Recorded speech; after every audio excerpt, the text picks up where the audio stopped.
Welcome, everyone, to Austin by Starlight, Episode 6. Last we left our coterie, they were finishing off a rather intense night. All of them had gotten to know a certain Nosferatu named Gregor Douglas and a Banu Hakim from San Antonio named Noel Stoneford. And the two of them were in Austin scouting out a neutral location for a dignitary that they know to come and pay a visit to the city. And as such, with things going rather well in determining a location in the form of Deja's farm, elsewhere it went a little more intense. But we can get to that in a moment. Deja, you and your coterie mate Pax both went to your farm to kind of show Gregor around. And so why don't you give us an idea of your thoughts about the two kindred that you met last night, as well as the thoughts of other people using your farm for gathering purposes. Well, I'm just not sure what kind of upgrades and updates Gregor is talking about needing to make to my farm. It's served its purposes well enough for, hell, 4 generations to my understanding. Don't really know what to make of either one of them. Definitely don't trust the other one. No, was it? There's something about him I can't put my finger on. I don't like him. Don't trust him. Gregor has apparently a penchant for putting a foot in mouth as well, but that can be overlooked. Just don't know what to make of either one of them right now. Something about this whole situation just seems off to me. Maybe it's one of those hunches that you get. Possibly. Pax, you were there as well. What is your initial thoughts of the guests from Boss Hernandez? I don't like any of it. I don't like a single goddamn iota of what's happening. I don't understand. No, it's not that I don't understand. It's that we've got somebody has rolled up with an assassination job that didn't get played out because they had the wrong information. Then shit went so far south, and they got so fucking hungry that they attacked one of my coterie mates, and then my coterie mate ended up putting a fucking body in the basement. That's sloppy, at the very least. And then you got the other guy over here, Nosferatu. He's the child of this dignitary that's coming in, and he managed to put his foot in his mouth too. I'm not sure what's happening here, but something here does not smell right. Something here is off, and I'm not sure that it's not Boss Hernandez that's going to pay the price. I don't like it. I don't like it at all.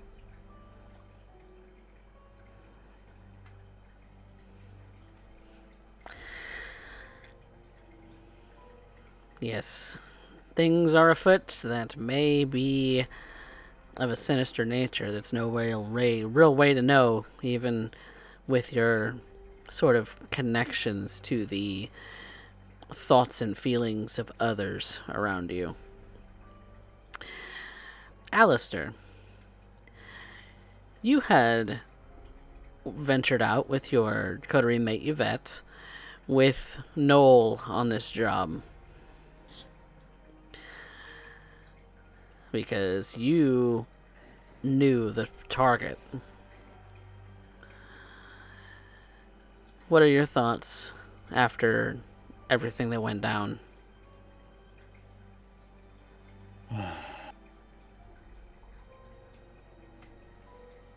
I don't like how sloppy it was.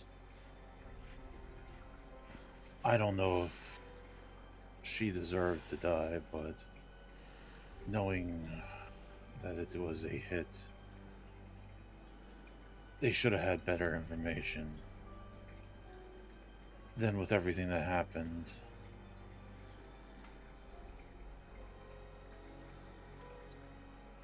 I have a family member in the hospital. I wasn't there to help a coterie mate. And I still have to entertain the person that is, in my eyes, responsible for most of this mess.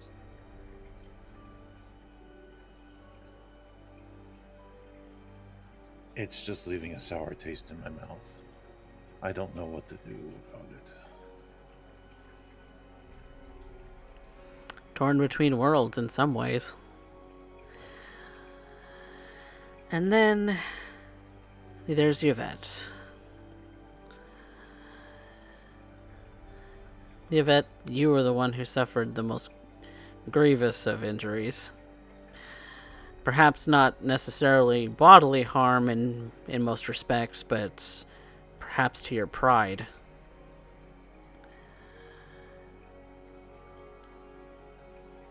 It is of consequence. I am concerned of these interlopers who end up coming in asking Pax to do a job.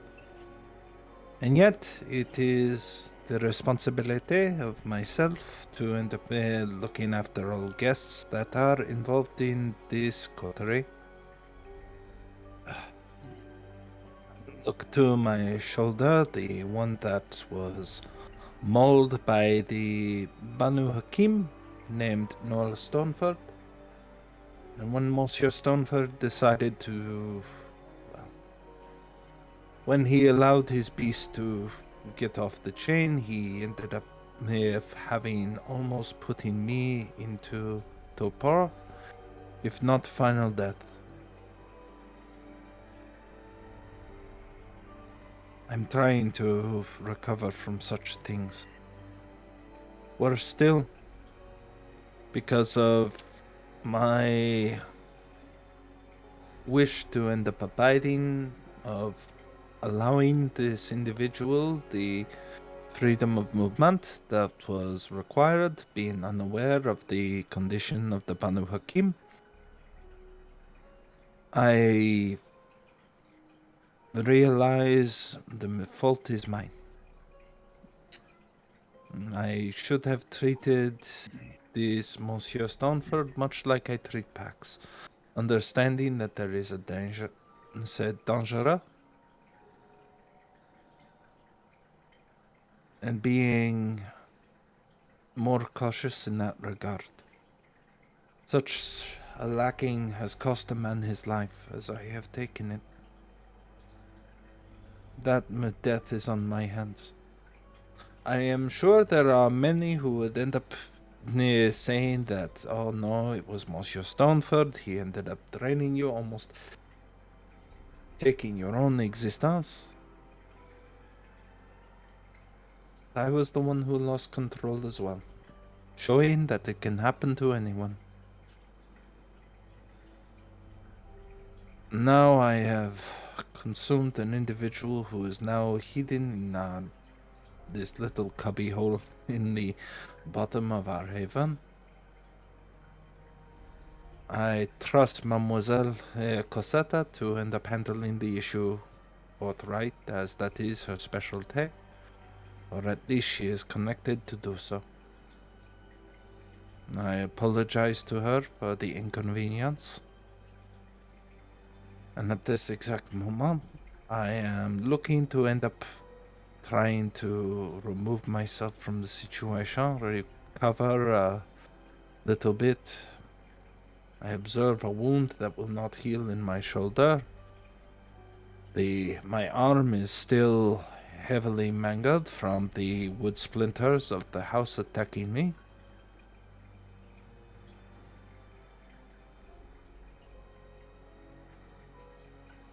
I may have to end up considering how careful I am this evening. Tonight I hope to end up making amends with Dale. He is not mad or anything of the sort. It is simply a wishing to end up spending time with him. My herd. Not for feeding, but to simply live as mortals do. But I have no doubt my coterie will end up asking me for assistance at an inopportune time, and I must be prepared for such eventuality. That is the reality of my existence. Simply means that you must savor those small moments when you do get them. When you connect yourself with the people around you, be they feeding or be they people of importance that make for a sort of guideposts when it comes to your morality. Because morality is human. So, in that particular case, I would like all of you to make a rouse check for this evening.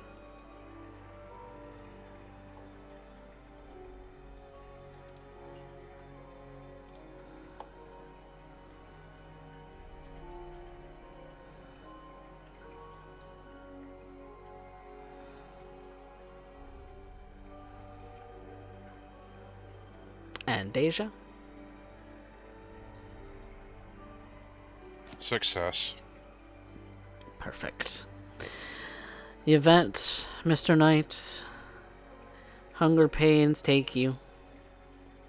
The grumbling in your stomach grows a little louder.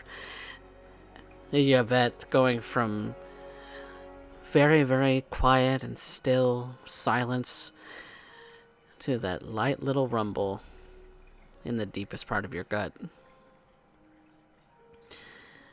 I could go for a snack sort of impulse. Aleister, what hunger are you at right now? I'm at hunger 3, so I will need to eat tonight. Yes, indeed. But Pax and Gregor, you're no hungrier than you were the night before, which you could be thankful for. But we're going to open up the scene with Aleister. Aleister, nearly as soon as you wake up, your mind is immediately flooded with concern for your mortal sister. You make your way towards the hospital where you know that she is recovering, not a short ways from a site in which she had been bumped by a hit and run by another vehicle. Her car wasn't terribly mangled, and when you got to the hospital, she was in stable condition. She wasn't terribly injured, but there was some notifications on your phone that indicated that she'd be released in probably a day or two time. They want to observe her, make sure that she's healing well, make sure that she's stable continually, and that she's on the right path to recovery. Which means that she can accept visitors at this time.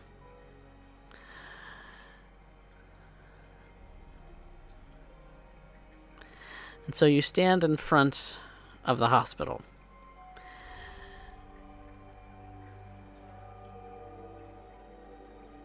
Having parked your car and into a parking spot a little further away from the door, going into the entrance for visitors for this particular hospital.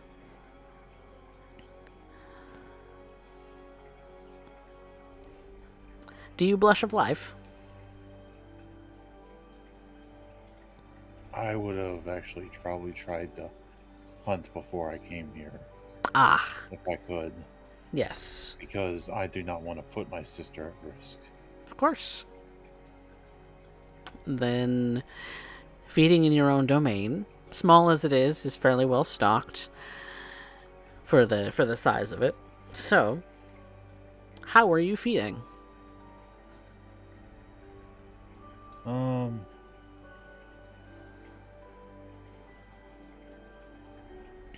I'm an Osiris, so that means I can feed off of my following, right? Yep, you do have a following, which means that you're regularly in contact with certain individuals who find you to be an inspiration of some kind, that they look up to you for guidance, for knowledge, for inspiration of any kind, really.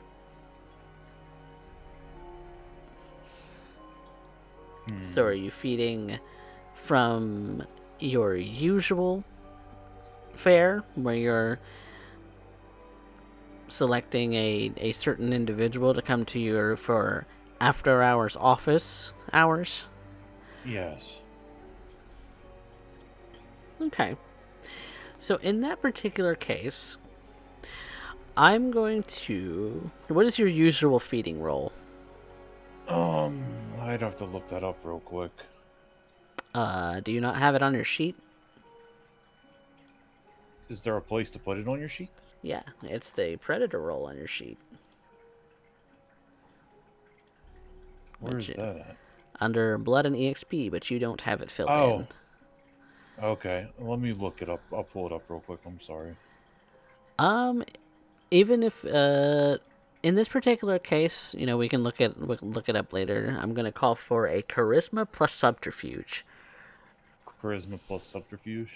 Yes, because you are being a charismatic person, but you are lying about your intentions as to what it is that you want them to come to the office for. It's overt lying. Yes. And since they do fall under your domain, more or less, then yeah, it's going to be at your chase, which is a 4+ on successes, I believe.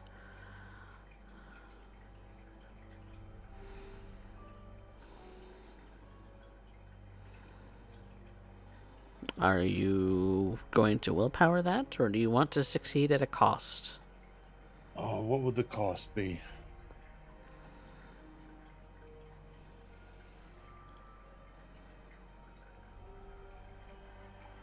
There's going to be a complication with Yvette's date.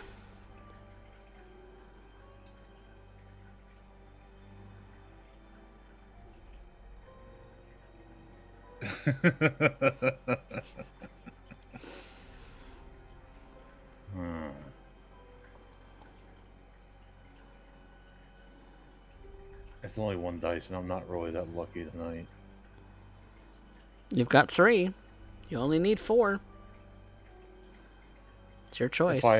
If I fail If I fail the willpower reroll, will I still be able to succeed at a cost? Or is it one or the other? One or the other. Either you feed tonight, or you're gonna I have. have to. I don't want to risk it. I have to feed because I'm not putting my sister at risk. I'm sorry for fucking up your beautiful date. Yvette, Yvette definitely deserves a beautiful date.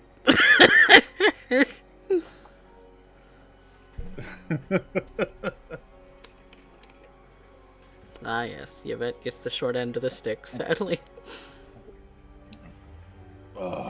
Don't talk about her boyfriend like that.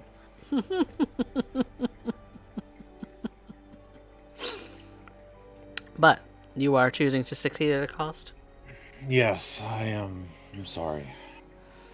Then you may take 2 points of blood safely, unless you want more. No.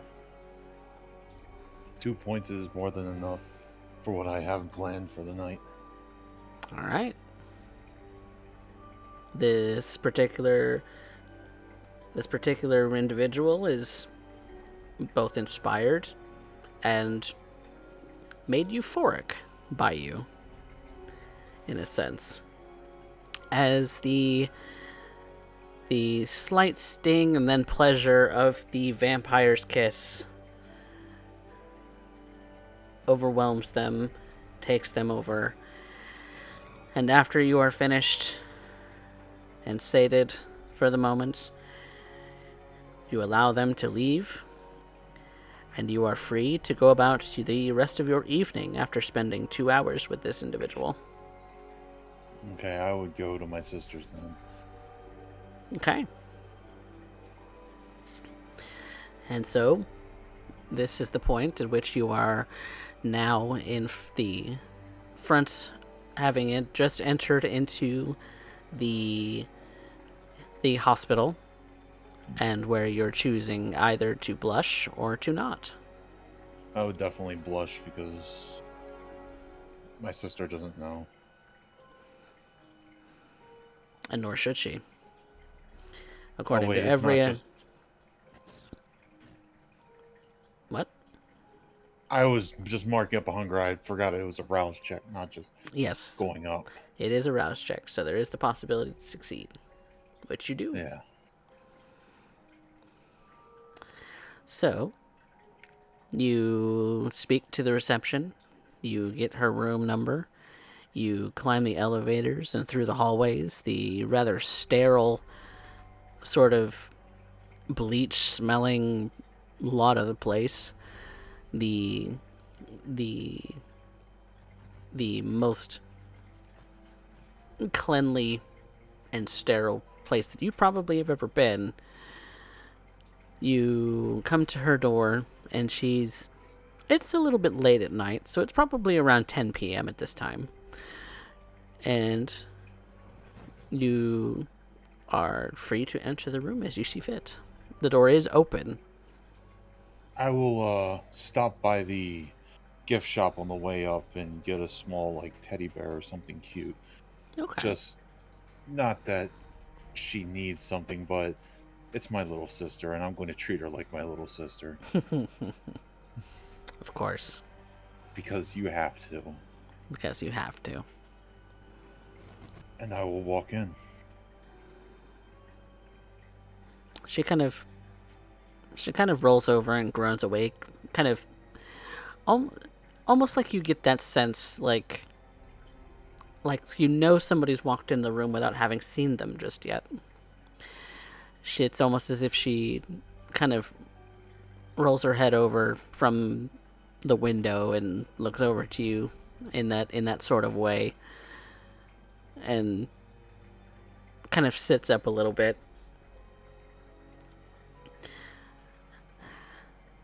Al. Hey dear, how are you doing tonight? Aside from the obvious. Well, aside from a broken arm and, a bruised ribs, I think I'm okay. I'll walk over and put the teddy bear next to her and just give her a kiss on the forehead and say, Oh, stop. I'm sorry that this went through this, sis. Ugh. You know I'm old enough not to be coddled like that, right? You'll always be my little sister. Shut up. Any chance I get, I'll treat you like that, too. Even when I'm like fucking 30? Why not? I'll still be your older brother then.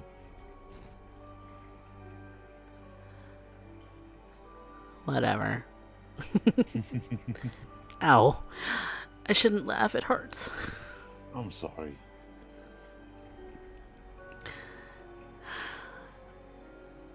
What? So, let me get this kind of right, okay? Because I'm still kind of fuzzy on the details a little bit. You just happened to be there at the crash? Yeah, we were in traffic near there, and one of my friends needed to run to a bathroom in nearby gas station, so I figured I'd see what was going on with the crash, and lo and behold, it was you. Yeah. Fucker bumped into me. Like, full on, like, I swear this guy was running off in a totaled little Hyundai. And mind you, the SUV is not something to sniff at. But it kind of crumpled the front of it a little bit. That much I saw. It gets a little hazy after that, you know, the ambulance ride and shit. Yeah. So you were just getting gas nearby? Yeah. Weird little world, huh? More than you know. But I'm glad that you're doing better, sis. I was really worried about you. You know me. I don't go down without toughing it out first.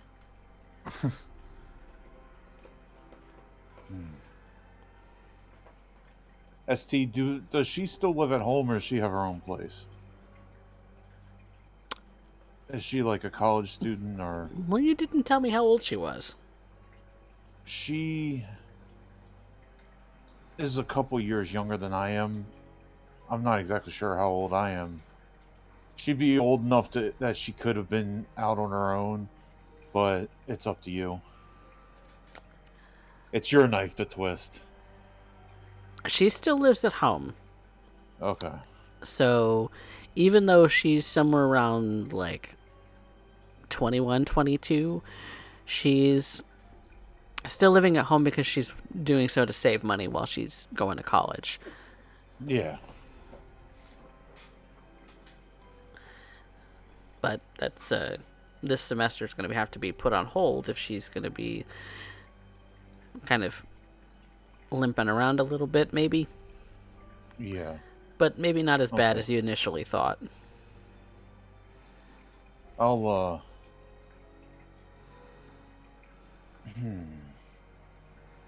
Well, do you need anything, sis? I mean, for the either at the house or anything. I was going to call you next week to go out and get some coffee. We haven't hung out in a while. Well, we're hanging out now. Yeah, but I'd have to do that on better circumstances where you can actually have some fun.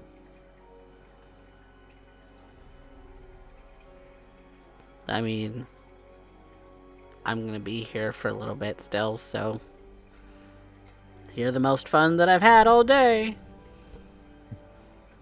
Oh.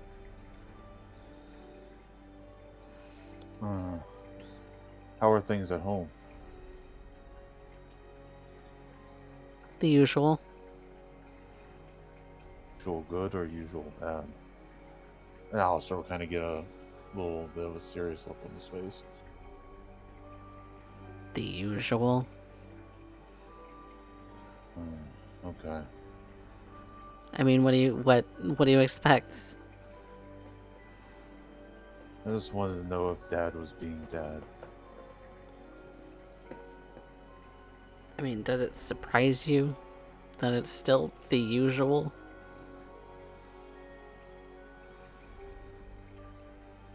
If you ever need anything, you know you can call me, right? I know. Just... You're fussing, Al. I'm a warrior, and you know that. You're a fusser. There's a difference.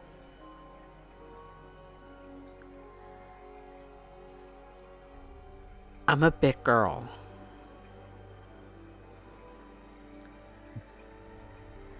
I mean, to be fair, half the time he doesn't even pay attention to me. Which I can be thankful for. Because he's always fussing about you. Yeah.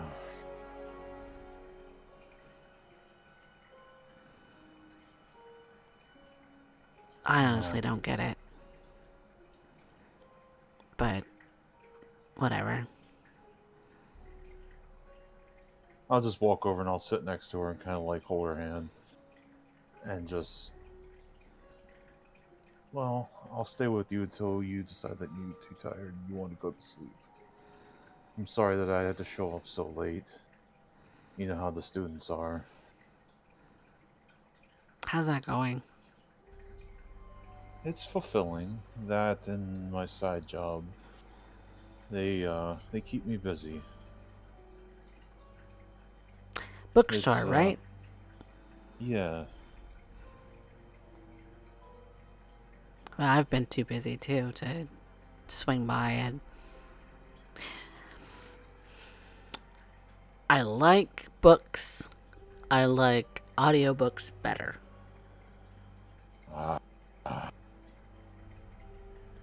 There's nothing like the feel of the real pages, smell of the book. Audiobooks, yeah, you can get stuff done while you're doing them, but it's just not the same. Of course it's not the same, because it's listening to a book instead of reading it. And that... I mean, you can't tell me that you haven't enjoyed, story time.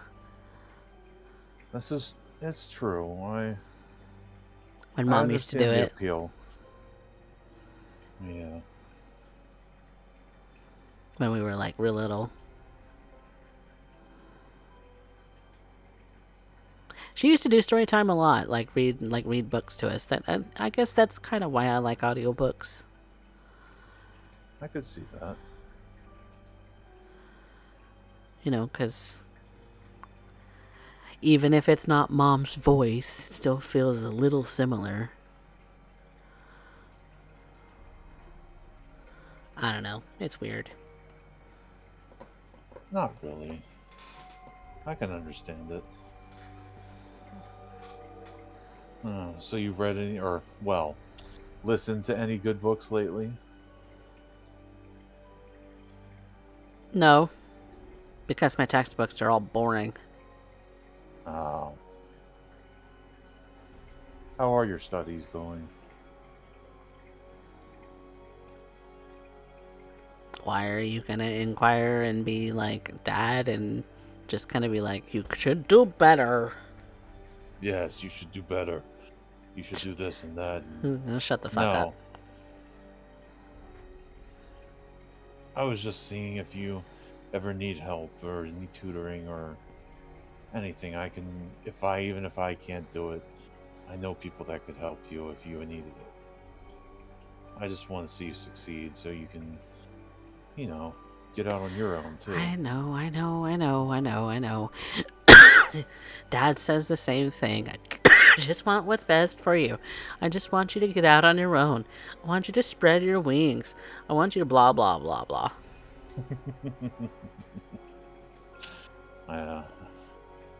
We may think alike, but I think it might be coming from two different places between us. I don't know about that. Either way, I You're, just you're want you kind to of a be lot happy. like him, Al. Maybe not in the stupid pig-headed way, but I don't know. You're a teacher. He's a teacher. Always fussing over me, both of you.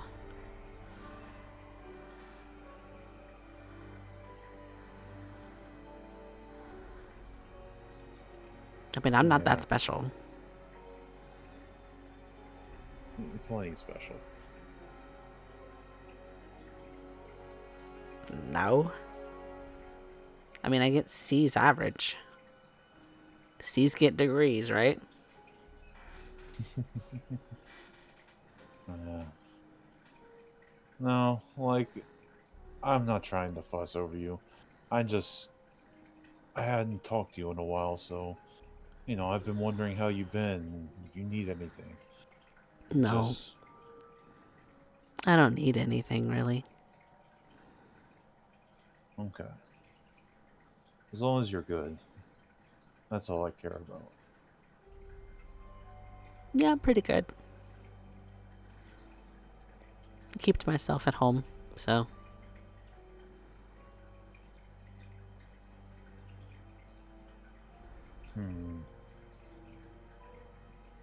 Audiobooks. Thinking about it, since they're so popular, probably why there's not as many people coming to the shop. Your shop sells old books. Yeah. And like you said, that's for, like, the people who like the feel of crispy, crinkly pages and, sort of antique lamps to go with them. Well, I mean, I from guess what there you've told aren't me too so many. far. I mean, you go to estate sales to go find all this garbage. Yeah. But it's fulfilling. Which part? The being a teacher part or being a book guy part? Both. They do different things for me. They satisfy different needs. Hmm.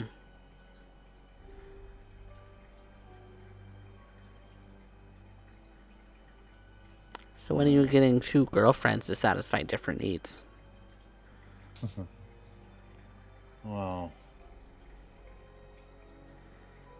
I don't know. Come on, you can't tell me that you haven't been, like, at least thinking about it, right? I've. Mom wants her babies to get married and have kids. Yeah.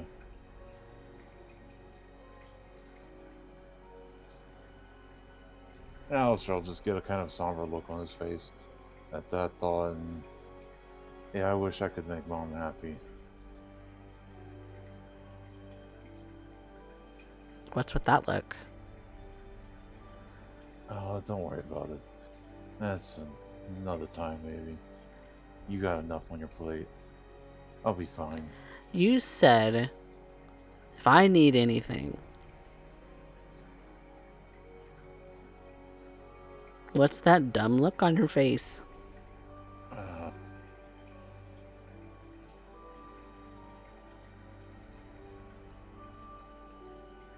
Nobody says, I wish I could make Mom happy, and then brush it off like it's nothing. I mean, what the fuck? oh, it's hard to say.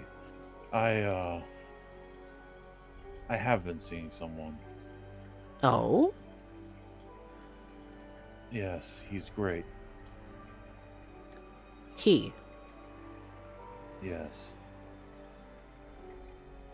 Oh. Kind of Now, figured.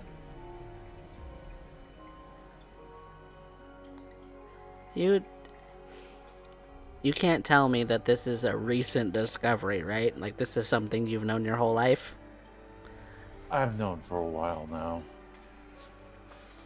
It's just something I never told Dad or Mom. They, well, you know Dad, and Don't I tell don't want Dad. to see. Yeah. Don't tell Dad. No, I think he'd sooner write you out of the will. Oh, I'm surprised if I'm still even in it. You're still a knight. You know, whatever that means anymore. But, like, he hasn't written you off.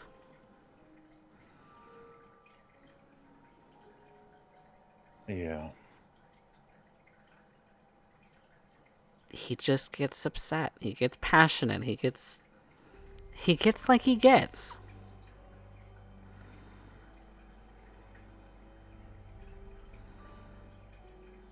Yeah. Sometimes that passion gets a little aggressive.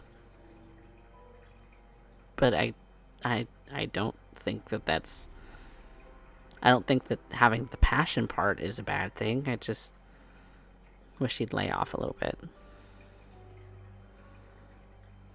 Yeah. But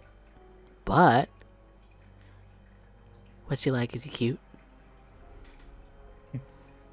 Yes. He's very handsome. The jawline. And hold on. And I'll pull out his phone and pull up a picture.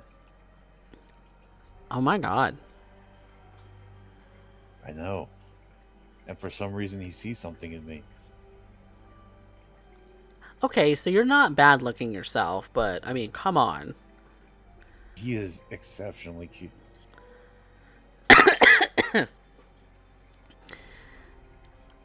Yeah, he's like movie star hot. Where the fuck did you find him? Around the university. I Oh, think he was there for someone else, one of his friends, to help them move in to the dorms.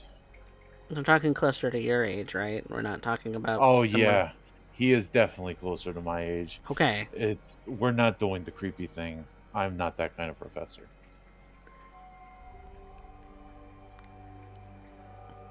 Ew. Yes, ew. Okay. Yeah, because he looks somewhere around like 30. Mm-hmm. He looks older than you.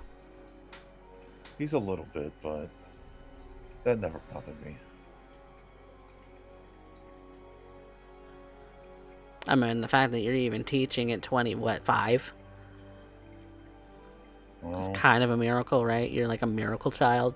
That's why Dad fusses over you so much. I had to, otherwise, well, I don't want to know what things could have been like if I wasn't as successful as I was. I'm glad that I at least had the smarts to do what I did, or do what I do.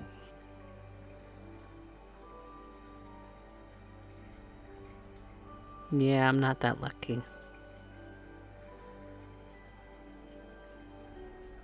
Different people, different problems.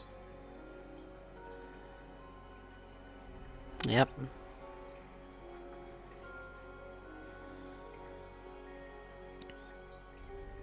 you see that she kind of gets a little bit sullen in her look. Don't worry about it, though. You are doing fine.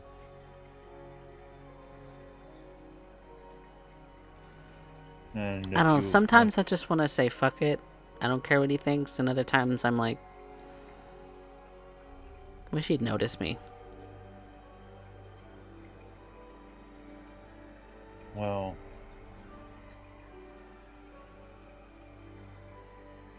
him noticing you has good and bad things.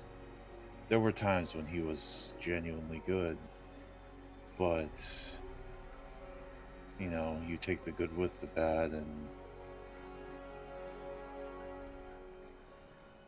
I don't know, he's still Dad. So it's natural to want that, I think. Even I can understand that, as much problems as we've had and where we stand now.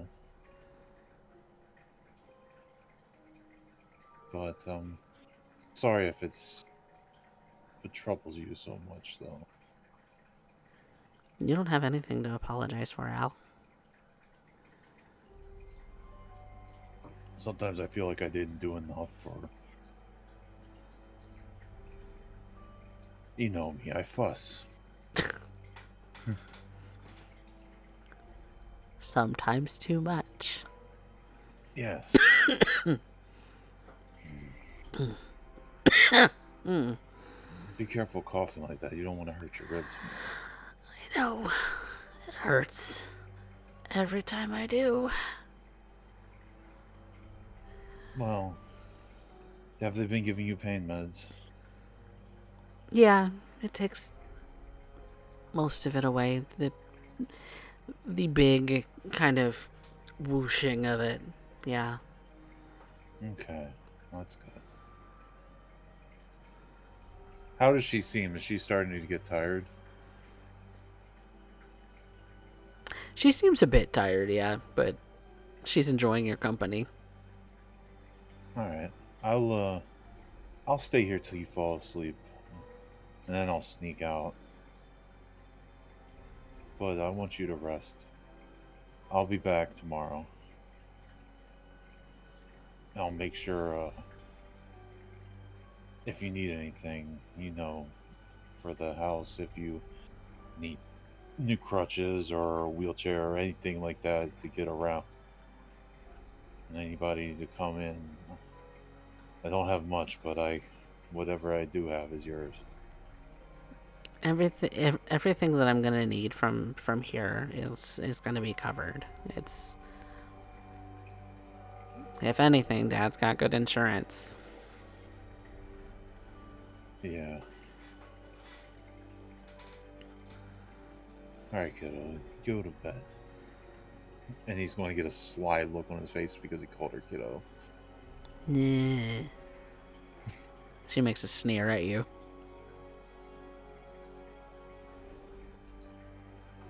And Aleister will just kind of reach into his jacket pocket and pull out a little book and just sit there and start reading while she's trying to fall asleep.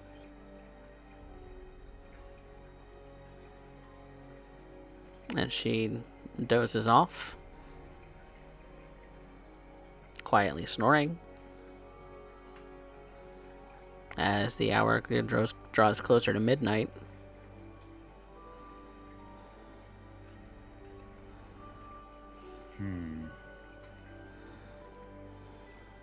On my way out, I would send a text to Jax and ask if he's free tonight. and you get an almost instant reply. Was about to head to bed, but I can make time. Okay, I will see you in a little bit. And I'd go and get some of something that, like, if he has a favorite beer or a favorite alcohol, get a little something to drink and a little something to eat, like from the 24-hour spot, and go over, and I gotta put in some quality time and spend some time with him because it's been a hell of a week. Hell of a week indeed.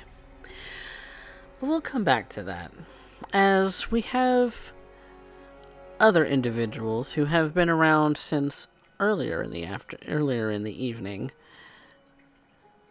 at doing other things. So, as anyone who would be coming to the coterie house would notice, or who is at the coterie house would notice, that Mr. Stoneford has already made his leave. He's already left back for San Antonio. who would be going to the coterie house at this time? Is there anyone who would be? Yvette will end up being there, if only to end up preparing ahead of time.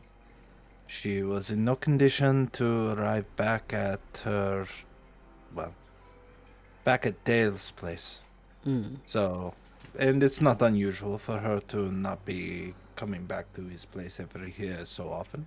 Oftentimes, her job legitimately forces her to end up staying at a hotel or end up having a side room. It's common. So, at least that can be explained away. Pax would have spent the evening in the coterie house, or the day in the coterie house. So she's waking up there. Deja would be heading back to the coterie house. Okay. And I think Gregor would have spent the day at the coterie house too, yes? Yes. Well, that's where they got put up. Okay. So, you all are there, except for Deja initially, but she'll be around shortly, I'm sure. And so, that leaves the three of you together. As, of course, Mr. Stoneford is making his way out of the house and making arrangements to get a ride back to San Antonio.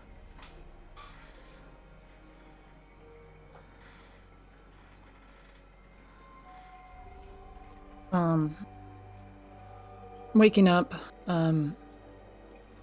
Gregor goes ahead and sees him off.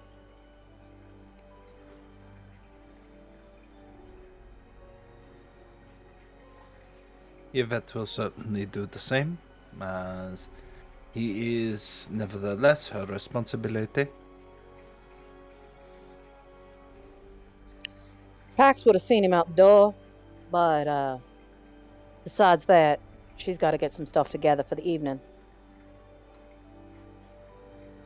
All right. And what stuff are you getting together, Miss Cassetta? She sets up a duffel bag with various tools, rope, other bits and bobs. Things that you could consider weapons and first aid. Things that could be either used to help or cause some serious discomfort to someone, if needed. She also Multi-purpose sets items. about, yeah. She also sets about seeing if she can't find an old Besser block. Something heavy that she loads up into the back of her vehicle, All along right. with her duffel bag. An old cinder block and some equipment and various other things definitely go into the back of that trunk pretty frequently. It's a general kit for her. Mm-hmm. She then makes her way down into the basement. Spends a bit of time making sure that the body is malleable for movement and isn't gonna spill fluids everywhere. If there's one thing that you notice about the body for sure is that it is pretty well drained of fluid. But the rigor mortis has already started to set in that has those poor individuals starting to stiffen already. Yep. So she just sets about gently moving the limbs and the joints, just to kind of break that rigor slightly, just to Mm-hmm. make it slightly easier to move the body. Okay.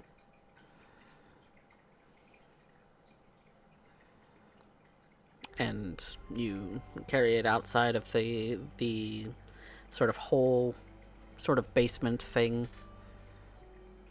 And loads it up into the back as well. All right.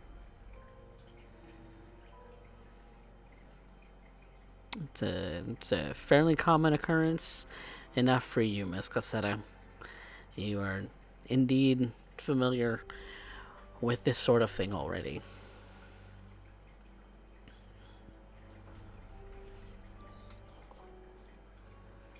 Yvette will end up making a point to come across Mademoiselle Cosetta once she has finished up.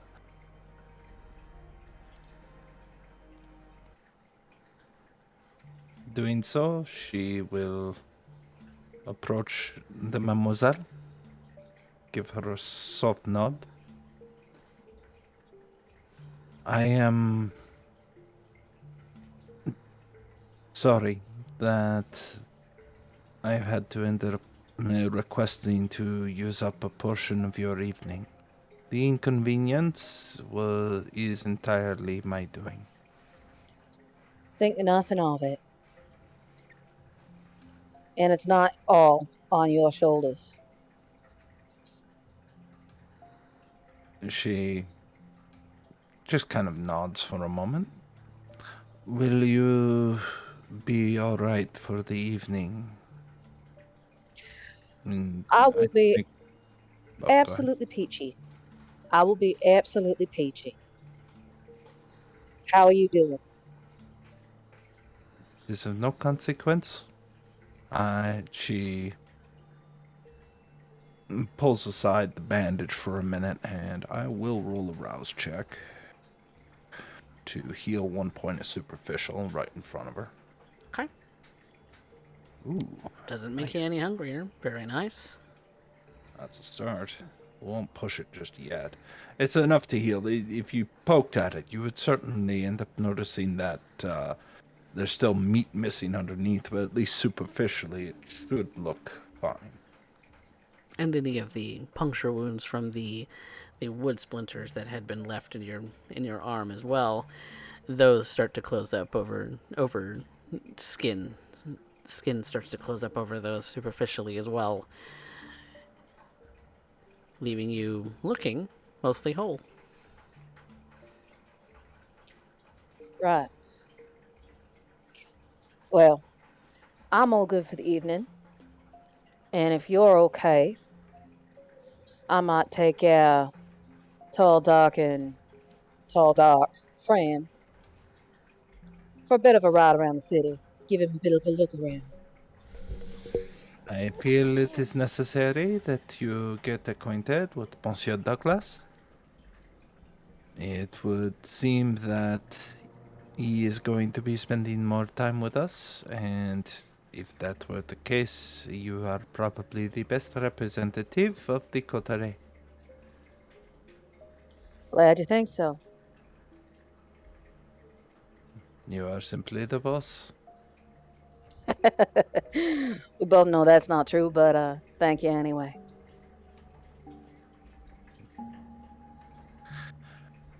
Very well, mademoiselle. I will accompany myself for some personal errands, and we'll see you at a later point in the evening if everything goes well. Well, you have a good night. Well, we all have jobs to do. She nods and starts to end up grabbing hold of a few things in order to end up preparing for the evening. She will certainly have to end up going back to her haven to end up changing outfits for to be appropriate. She may end up casting Monsieur Douglas an odd look once in a while. Perhaps Mademoiselle Lacroix is not familiar too much with Nosferatu, but she tries not to end up making too much of a sight of it. Perhaps she's just not sure on how to end up approaching, as Mademoiselle Cosetta is Monsieur Douglas's guide. You remember on the occasion your sire would meet with a Nosferatu or two, but it was never a frequent ordeal. And each and every time, from where you remember, was before your embrace. And so you were always told to avert your eyes anyway. So perhaps a little bit of that instinct comes into play. That such a hideous thing isn't for you to see.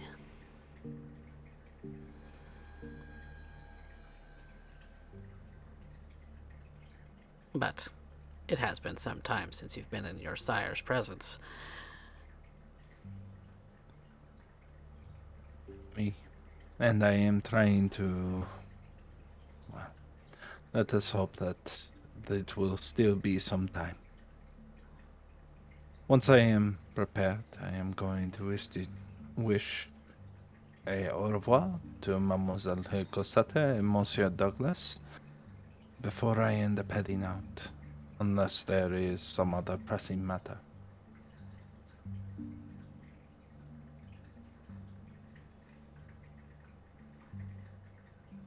Which leaves Pax and Mr. Douglas alone.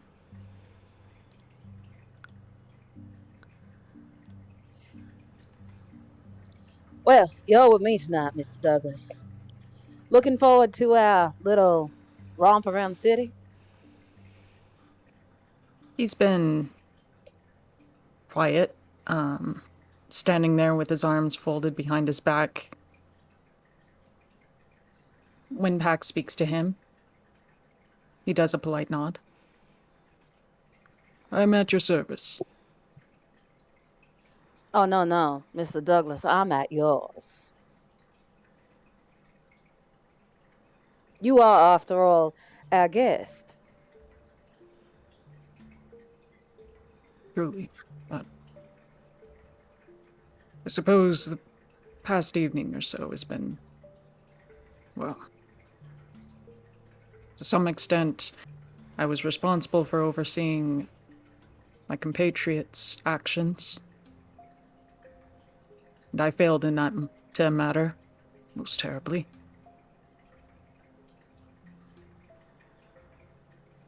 He does a bow. I have a question for you, Mr. Douglas. Between the pair of you, which of you is older? Been in the life longer? I admit I have not been around for very long.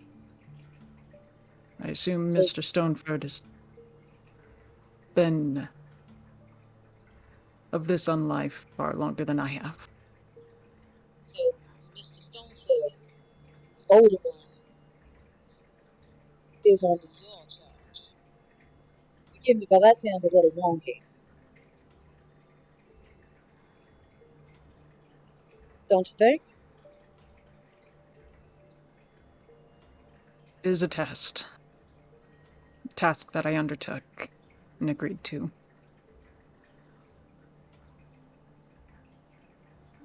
So, between you and me, why is it that you've been given the task of keeping an eye on him?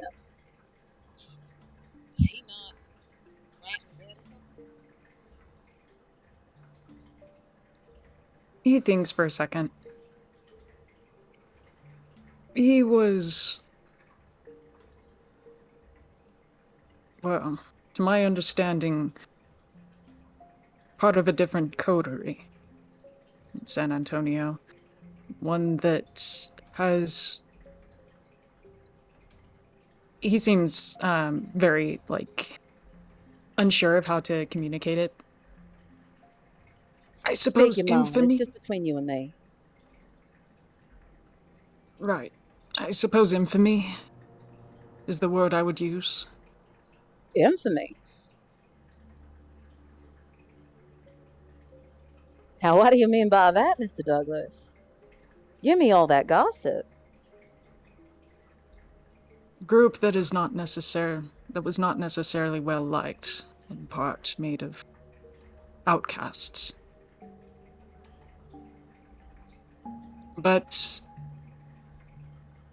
I suppose following much of their actions created a name of being a dangerous sort. But in general, that's not all that unusual in San Antonio these days. Dangerous sorts. Yes. Trouble follows? Or perhaps trouble begins. So sounds like city of San Antonio has its fair share of issues. It is militant. Militant. I couldn't even imagine. That seems a strange way for it to be for. Well, I thought San Antonio was an anarch city. And it is. But anarchs of all varieties do exist. The anarch is simply not to be Camarilla.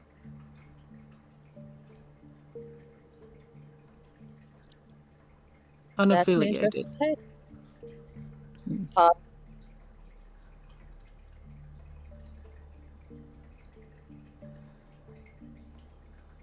I'm sorry. Please.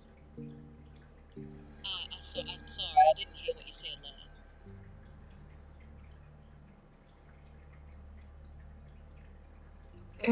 Yes. I suppose it is, but it's merely what I've been taught thus far. Perhaps you could teach me something other. Perhaps. You ever disposed of a body before, Mr. Douglas?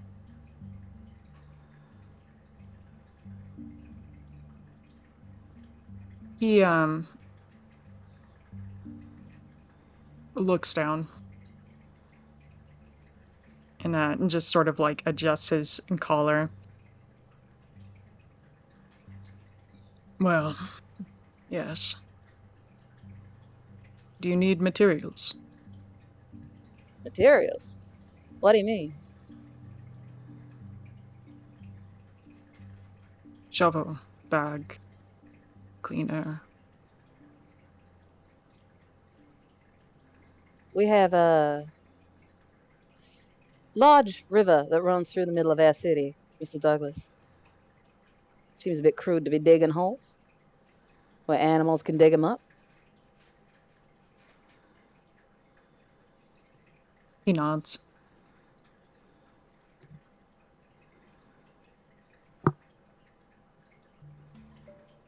Pax kind of checks her watch for the time. Kind of looks around for Deja. It's about that moment that Deja's truck starts pulling up into the driveway. Ah. Speak of the devil and they shall appear. What'd I do this time? Nothing too terrible, I hope.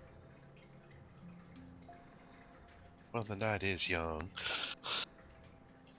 Still plenty of time. Got any plans tonight, Deja? Beyond getting this house restored to a proper living condition, at least not an eyesore anymore. Good luck with Not that.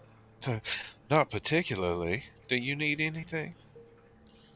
I'm just gonna go take care of this job that I've been left with, and Pax slaps the back end of her vehicle as she says this.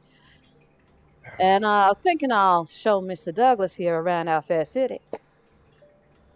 I see you have escort already. All right.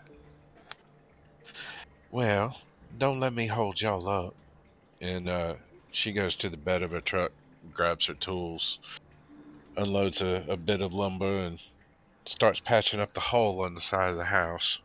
Hey, before you patch that up, make sure you can find some stairs or something to get down there. That's a useful space. All right. Uh, Deja will, before she boards it up, crawl down into the hole and see if she can find where it goes into the house. And kind of, upon taking a flashlight down there and kind of getting a good look around, It doesn't seem like there is an entrance from the house. One might have to be made. That could be done. You know what? Before she boards this up, Deja's actually going to make a hole. Okay. In the ceiling above her. Yeah, through the floor. She's going to try and make it more. For now, it's just going to be a hole, but she's going to try to make it more like a speakeasy type trap door hidden. But for Okay. now, she's just got to start with actual hole. Okay. Then you're going to be doing that for a little while, so I'm going to call that a single strength and craft. All right. That I can do.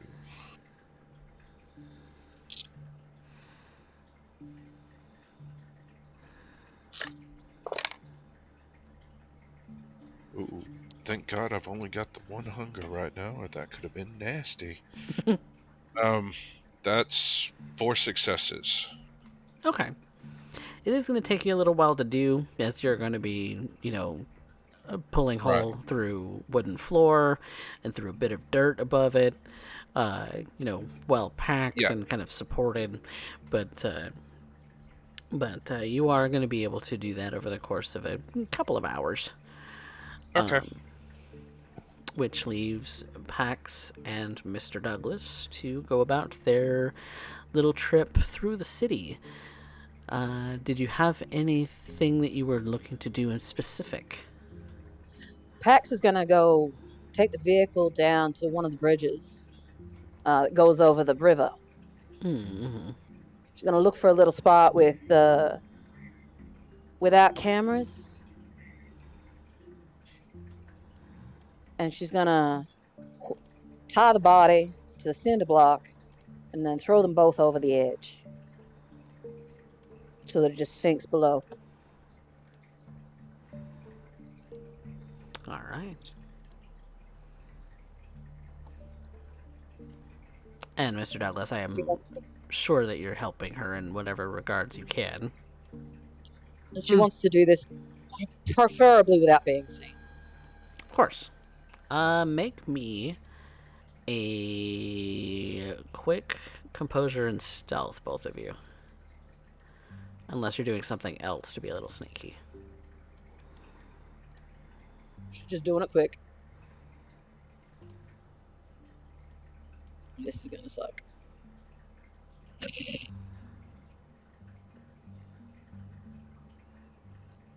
Wow.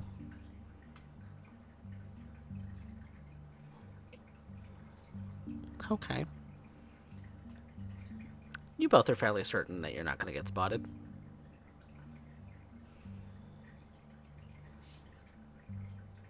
And over the railing, the body goes with the cinder block attached, the sort of tarp kind of wrapped around the body with bungee cords and other such things, and you struggle a little bit to get it up and over, but as soon as the body kind of tumbles over the guardrail, there's a big sploosh, and that is the last that you see of it.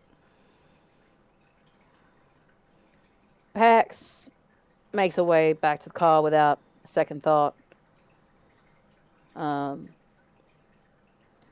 Climbs in, and she's gonna find a little spot by the river somewhere in the dark, so that Mr. Douglas isn't so easily seen. Okay. Easy enough to do. You're gonna pull up, kind of jump out, make yourself comfortable on the hood of the vehicle. Let's have a chat, Mr. Douglas.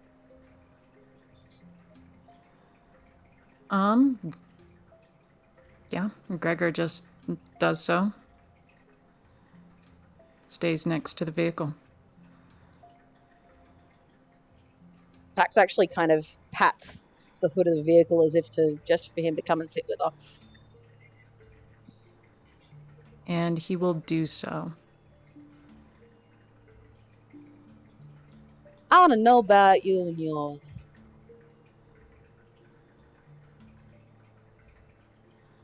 Not often I get to speak to those from another city.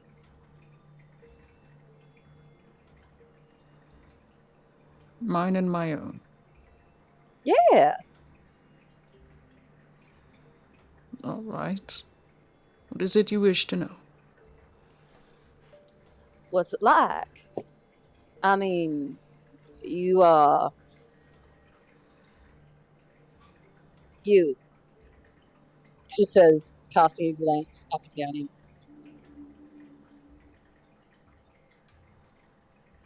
He blinks at her for a moment. Very, slow.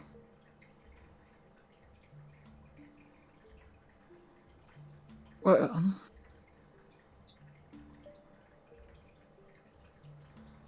it's, a private life, I suppose, is one that I could say. Solitude is my friend. So, I apologize that I'm not quite too articulate when it comes to interacting with others. Most of what I've done for most of my life has been on the other side of a veil.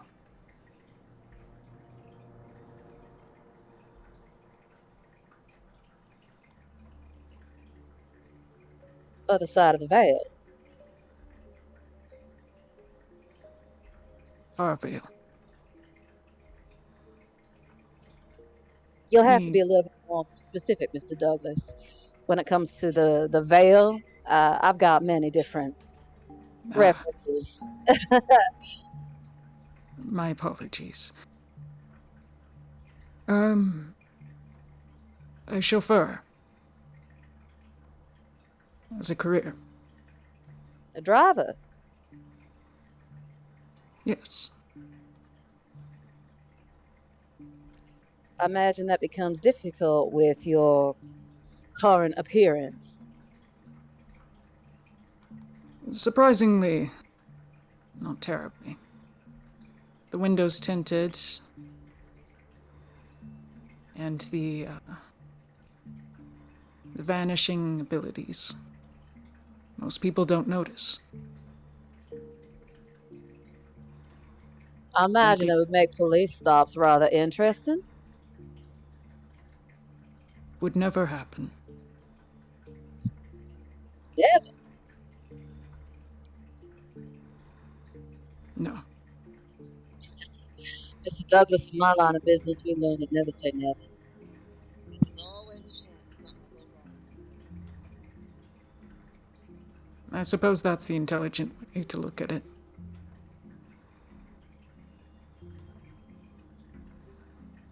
I admit I'm still trying to understand the ins and outs of this life.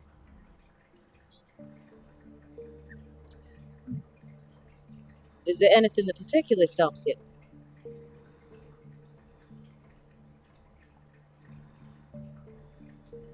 And he, you notice he's fiddling with his hands a bit. He's wearing gloves. He pulls one of them off to reveal just this gnarled, scaly skin and flesh. And you notice, Pax, that his nails are cut recently.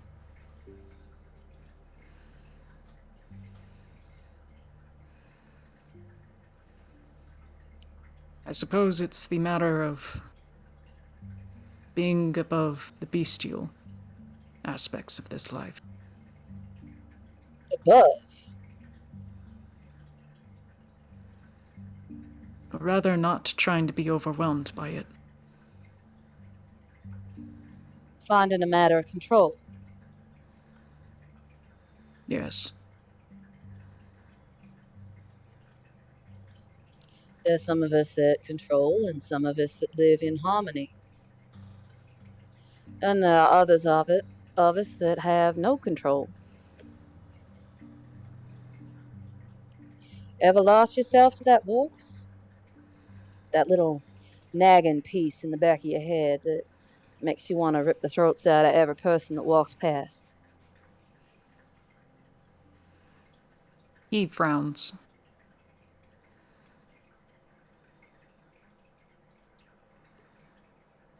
Is it not the nature of all of us at this point? True enough. So you have lost yourself to it then? Once.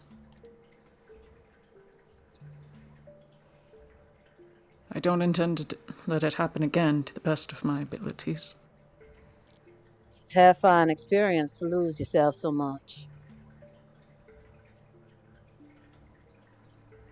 Indeed. So much of me wishes to remain part of society. And yet, as much as I was integrated and a shadow within it, now I find myself so very distant of it.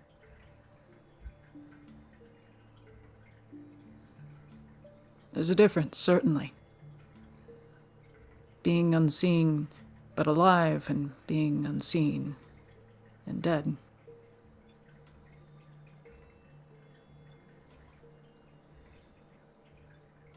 It's a lonesome existence.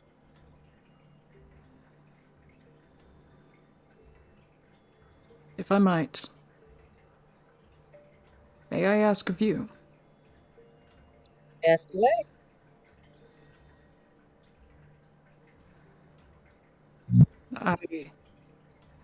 Well, I introduce myself with my clan, but it's not exactly hard to see what it is.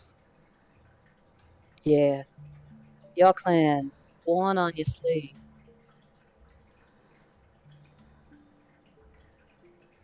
My clan's not so easy to place. Correct? I think you as a person is not so easy to place. I'll take that as a compliment. I do believe I did tell you, though, last night,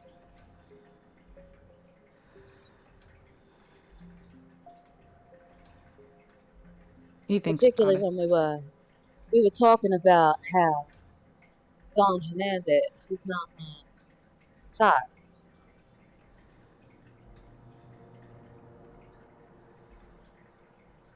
What is. Well, he is your boss. He is indeed. I suppose it would be rude of me to ask affiliation, so. That's the man that raised me. He's akin to a sire for me.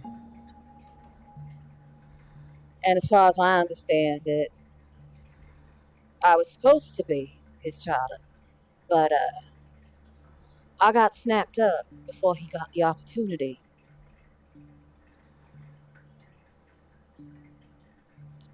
My clan? Well, my clan is the Malkavians. Or at least that's what I've been told. And Pax, when you say that, a sort of vague image of a woman kind of flashes in your mind for a moment, briefly, causing you to go ajar for just the briefest of moments, but then she's gone. Smell of pineapples is very loud.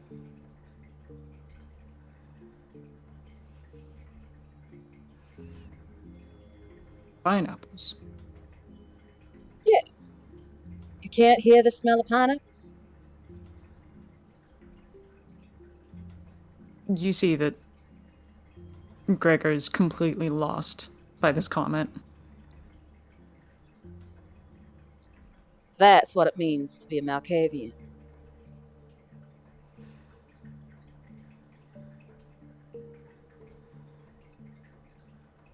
It's a different understanding of the world, it seems. Very different.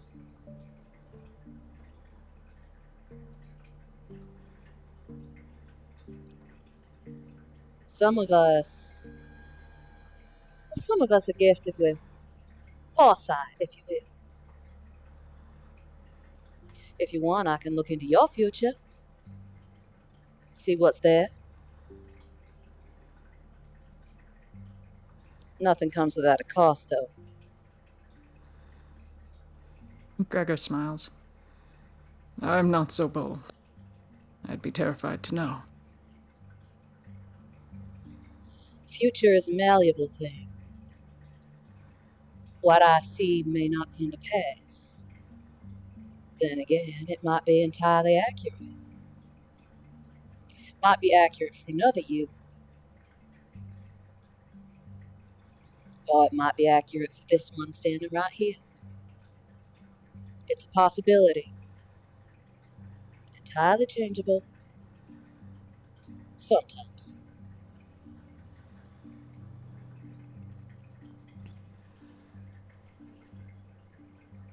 Maybe another time, perhaps. Very But for- well. But for now, I believe, for the hospitality of your host ship and patience, I would read it well to think that if I can be useful for the next few nights, as I build up that space offered, then I wish to do so. What do you intend to do to build up said space? I'm curious. My primary concern was security, as mentioned before. Of That course. the individual that Mr. Stoneford was here for, the fact that the information was wrong, it was a bait, leaves me unsteady. I would like to insight them. Go for it. What's insight? And Gregor, you're being fairly forthcoming, yes? Yes, he was given a very simple task. He didn't.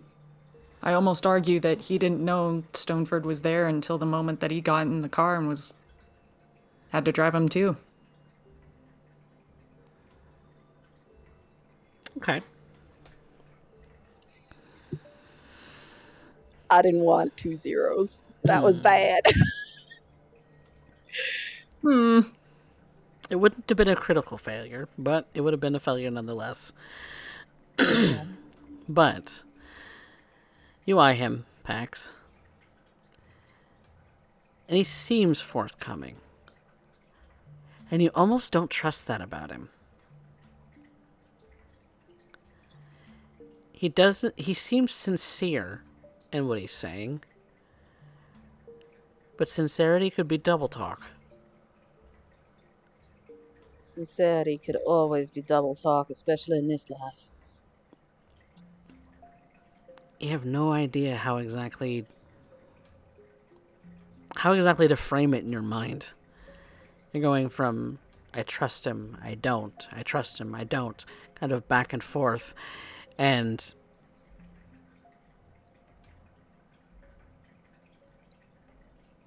it doesn't ease your worry.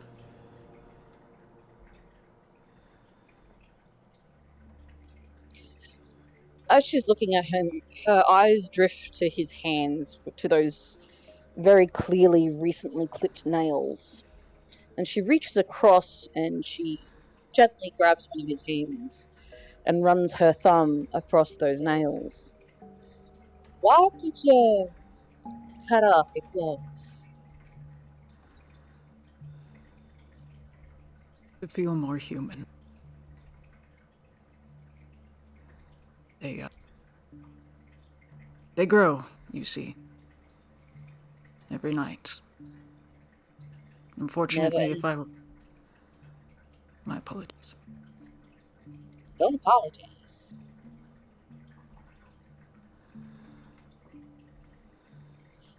They don't stop growing. It's part of the curse.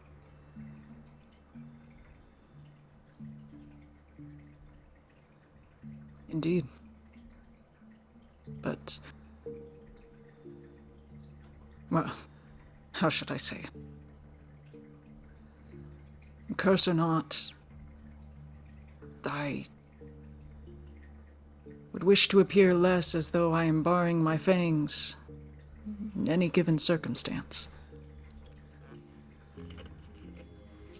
You're fearful of coming off as a threat.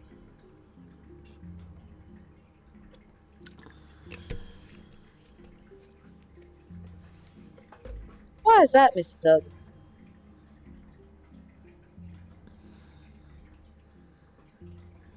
I am a simple man. I only wish to serve my sire, and do as I am told in that regard.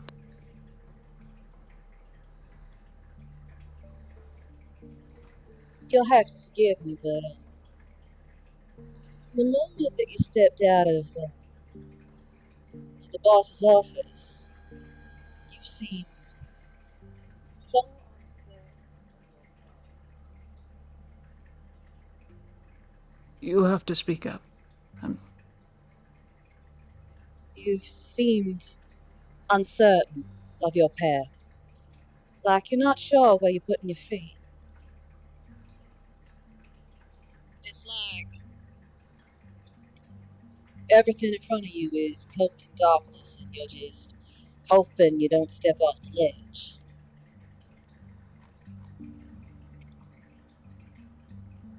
Well,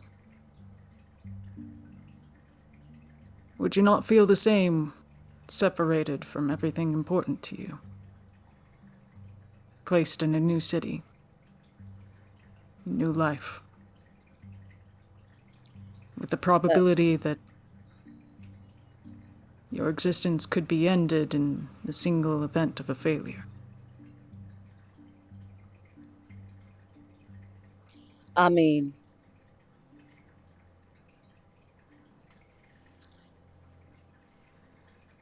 if it came down to it, sure. But that's why I'd be endeavoring to make myself some friends.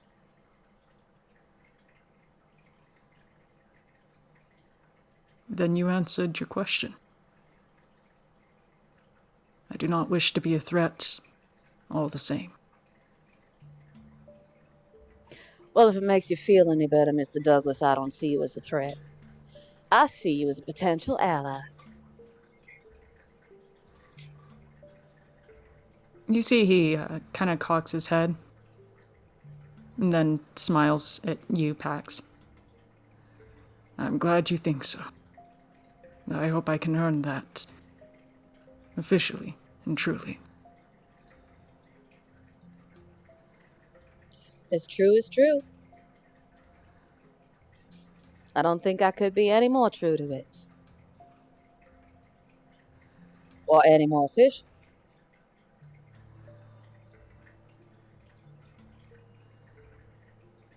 On that similar note, there was a small matter of business that I wish to seek your guidance on. I'm all ears. Would you say that it would be most beneficial if we informed Don Hernandez of the bait and switch?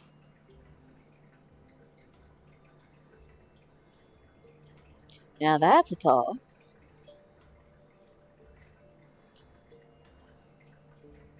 I want to make it clear. His safety in this matter is just as important to me.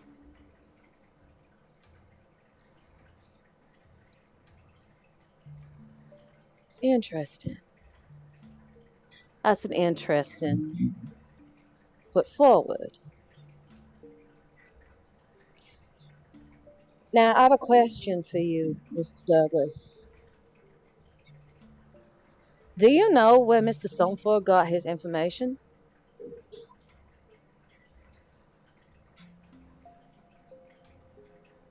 Cece, Mm-hmm. would I know that? Noel would have told y'all last night that he got it from Lucio de la Rosa himself.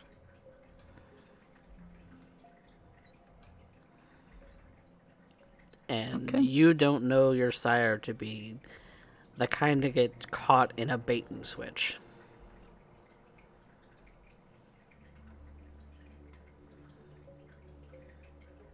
My understanding, Mr. Stoneford mentioned last night that he received the information from my sire himself, but Lucio de la Rosa is never wrong on these matters. Never wrong. There's that word again. So, if we brought this bait and switch to the attention of Boss Hernandez, what do you think would happen?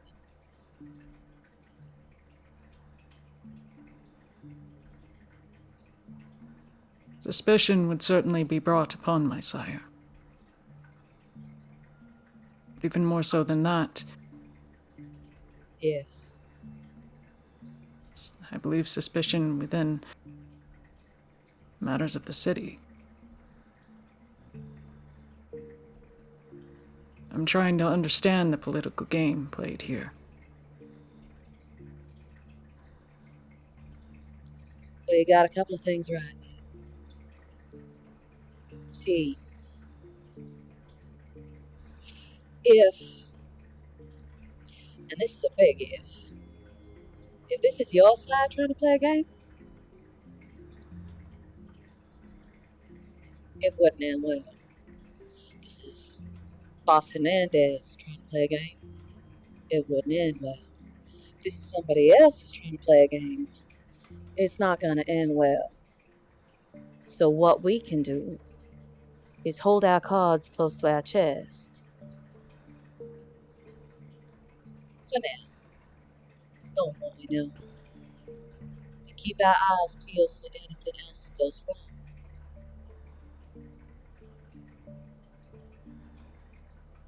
You get what I'm saying? I do indeed. Otherwise, I would have gone running to Boss Hernandez first thing tonight.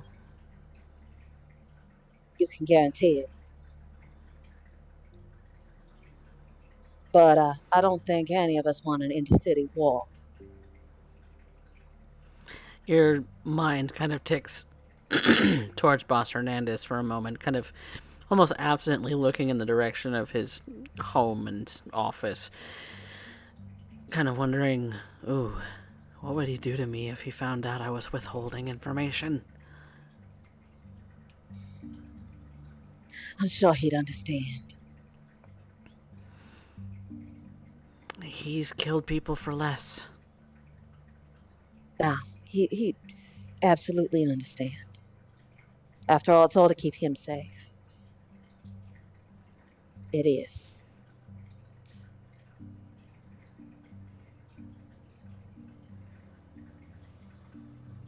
Yeah.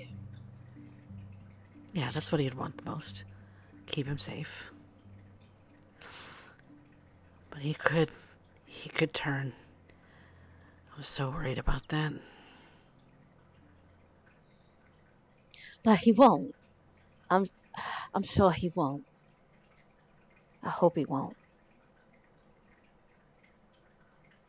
He wouldn't do that. No. No, no, no, no. No. No. Not like Dad did. Not like that Weasel did. No. I mean, I'm useful to him, right? I'm not just something he can throw away. I try to be useful.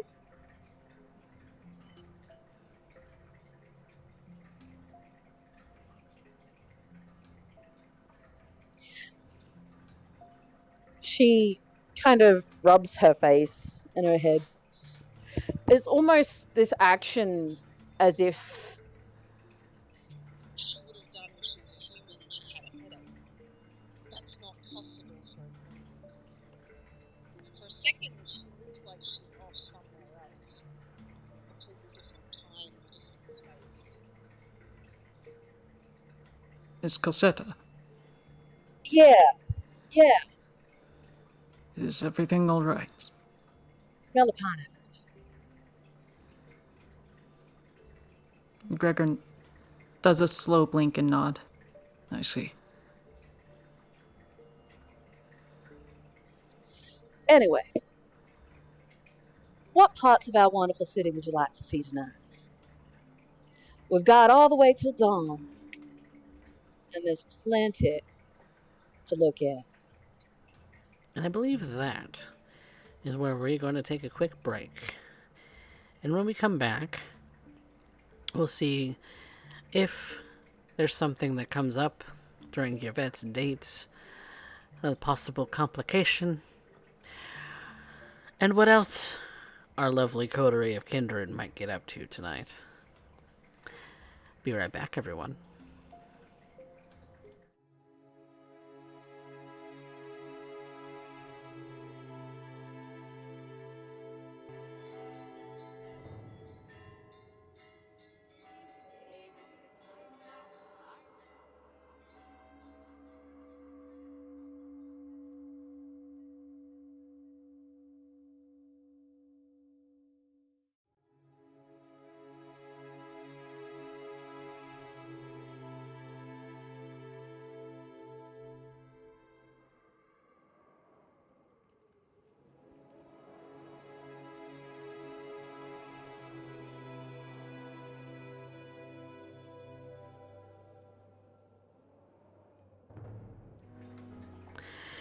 Welcome back, everyone, to Austin by Starlight, Episode 6. Last we left off, our coterie mate, Yvette, was making some personal time for herself. Something she doesn't get to indulge in very often. But, as Mr. Knight owed her a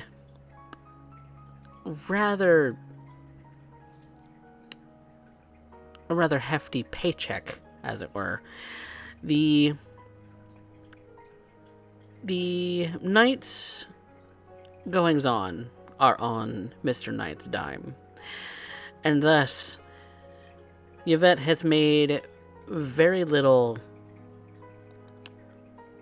in the way of skimping when it comes to this particular date with her beloved Dale. Not only has she rented a limousine and gone to perhaps the ritziest steakhouse that she could think of in all of Austin. She knows that Dale loves his steak. She has gone to the nines to also dress herself, putting on the best earrings, necklace, dress, giving her hair a little bit of fluff, putting some pallor to her skin. An image of perfection, if there ever was one. At least, so far as Dale would think. Who is also dressed rather nicely. His somewhat long hair pulled up in a ponytail, a shirt and tie with a jacket and slacks, nice shoes. Something he doesn't get to wear too terribly often, as his job is more daytime oriented and more in the medical field. But the two of them ride into the limousine, pull up to the restaurant, have some delightful conversation. The two of them enjoying each other's company for quite into the night, several hours, as dinner service is 3 courses plus dessert. And so just as the dessert is about to be brought to our lovely pair, it's then that, Yvette, you see a familiar face go across your visage. Kind of behind Dale, in a distance, walking towards another table, towards somebody else. It's Jacques.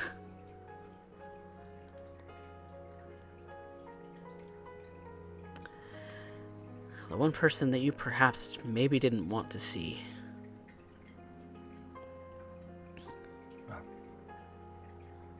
Incroyable. First thing I will do is rouse check. Success. Oui. At least I can maintain moment. Continue the meal. I try not to focus on the fact that all I can taste is ash. And even now my stomach is in knots. I try and imagine that this is what love feels like. Though then I have to remind myself I'm about to be sick to my stomach. But Perhaps there's more than one reason that you're sick to your stomach in this moment. most certainly, Jacques Bordeaux-Lacroix is here, and I try not to pay him too much mind. I try not to spoil it, but he cannot end up putting him out of my mind.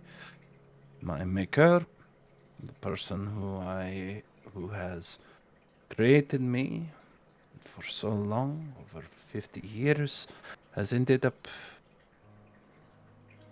coming to the of course, the one place what's he doing here? I do my best to, on occasion, just take a look around the room as though I am admiring this for the first time.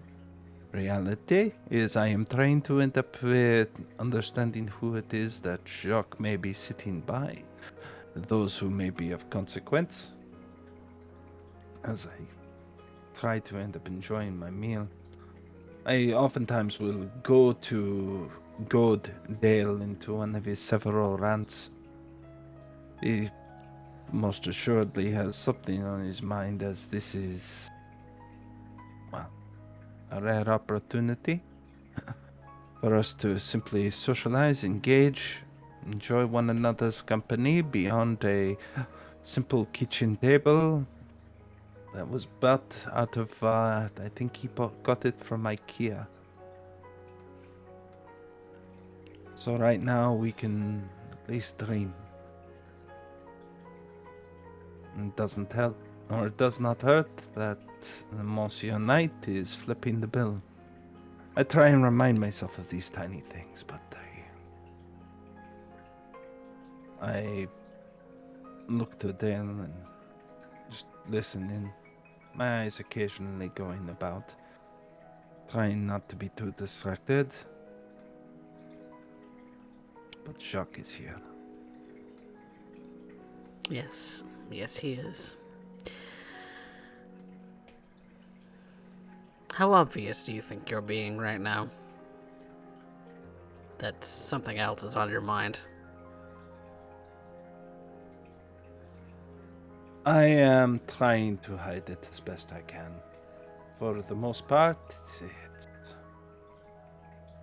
it's just trying to maintain composed and, well, just allowing my eyes to wander just enough to showcase that I'm still overwhelmed that we actually get to do this. Or at least that's the impression I'm trying to end up offering. Okay. I'm going to ask for a composure subterfuge. Mm-hmm. How tightly is that little composure of yours wound? It is not terrible. 2 successes. Okay. But Dale's no slouch when it comes to reading patients, and possibly even you. He looks at you, kind of cocks his head a little bit. Something wrong? No, not at all, Dan. I was simply wondering, looking at such a place, trying to imagine a life such as this. It is difficult when you end up spending your time around it so long, but never get to indulge. He makes it a point to carve out a small piece of steak, as rare as it can be. It's a lot easier for Kindred to end up eating rare, if not raw beef, than it is anything else. At least it has the same texture we are accustomed to before it becomes naught but ash. Your mind just your eyes seem to be somewhere else for a minute. Oh, don't tell me you're starting to end up getting jealous. No. Calm now. Jealous? No, I'm not the jealous type. It's just you seem to wander off a little bit. I was just kind of curious where you were going.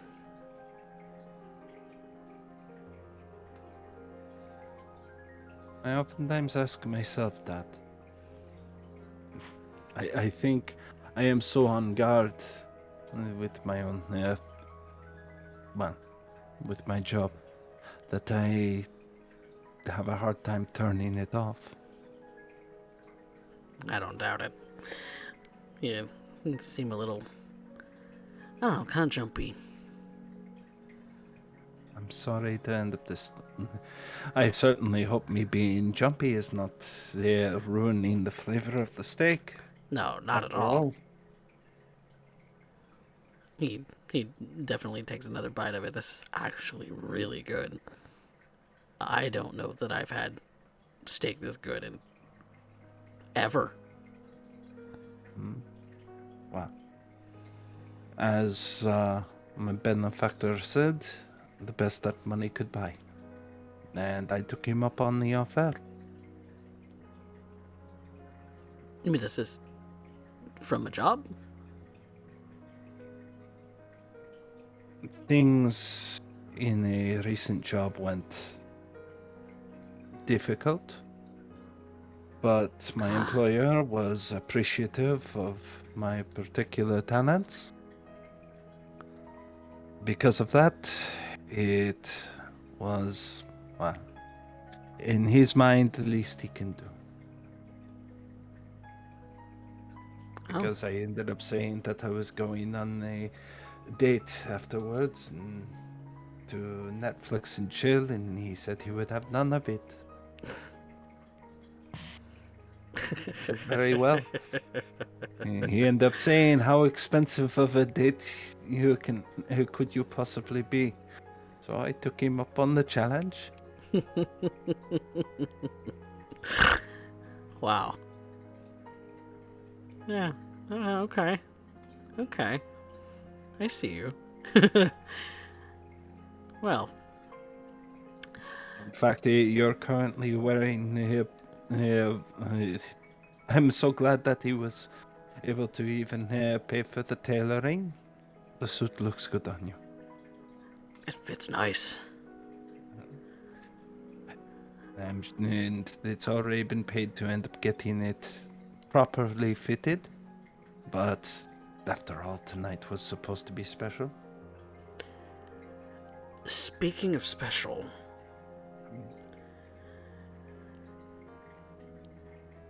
I was doing some thinking, and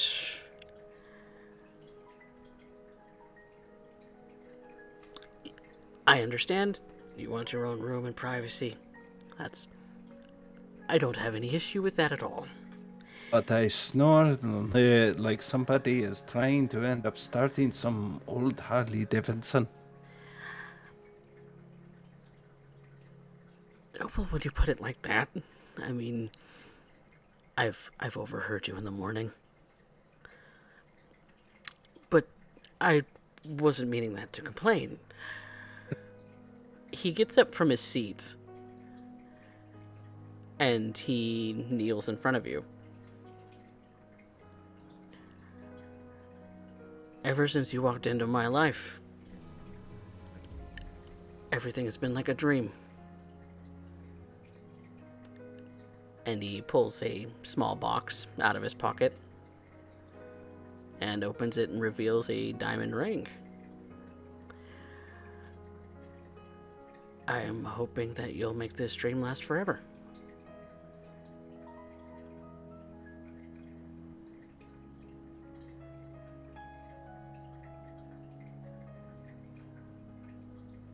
Yvette tries to compose herself as she was unexpected to end up seeing this.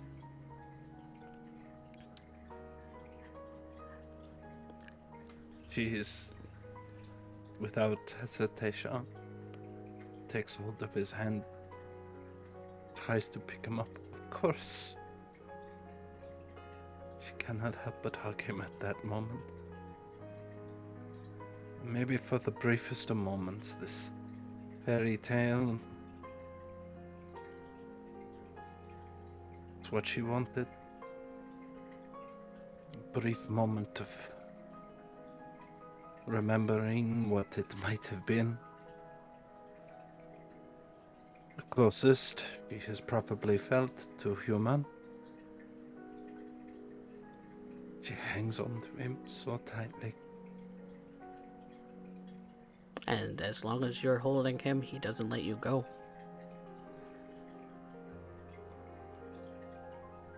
You can hear small claps start to ring around the rest of the restaurant as the rest of the patronage has realized exactly what's going on here. With with him holding you and a small open box in his hand, and when you're ready to let him go, he takes the ring out of the box and puts it on your finger. I look at it.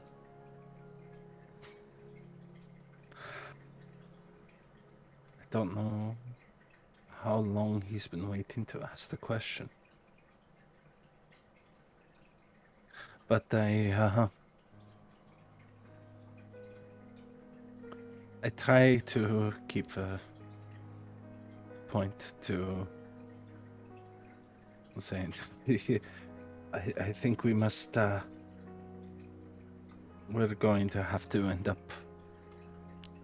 well, so much. Dale. He just kind of grins widely and just kind of giggles and is kind of ecstatic and kind of wrapped up in the moment himself. And as you're kind of just watching him, trying not to take your eyes off of him, instinctually your eyes kind of scan the room once more, and you can see that because the both of you are standing, Jacques has now, his eyes have landed on you both. As you're kind of the center of attention in the restaurant at the moment. And you do see that he has company next, sitting with him. Is it any... Oh, no.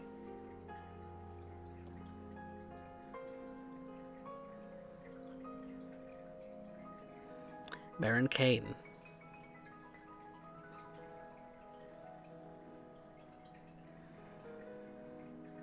Possibly another figure you might not have wanted to meet in this place.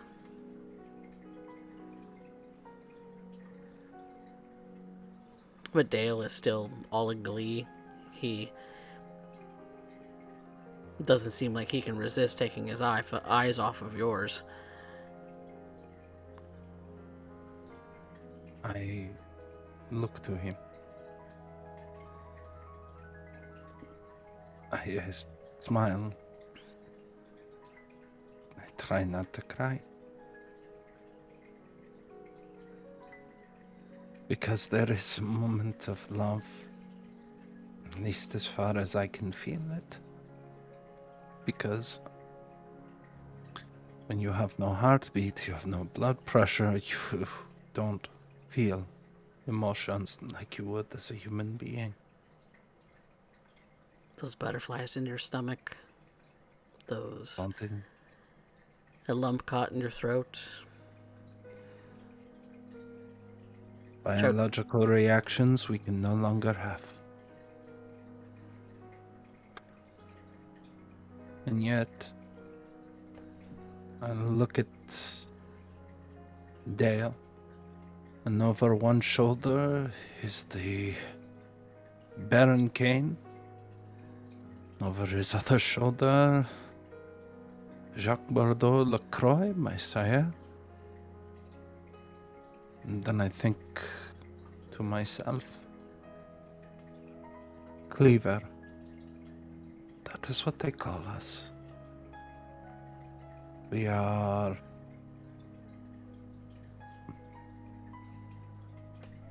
the Camarilla views us as a danger. Masquerade breach waiting to happen. They know that this cannot live forever, as I know. And yet, at this point, I feel resolute. I look to them, and look to Jacques, with eyes that say, "This is mine." If I cannot hide it, I can at least make it clear. I take Dale's hand and say, we have to go. This is... But I go as the excited bride, as though I were off to the wedding already. You don't want to stay for dessert? I already have mine. You see that he kind of blushes a little bit.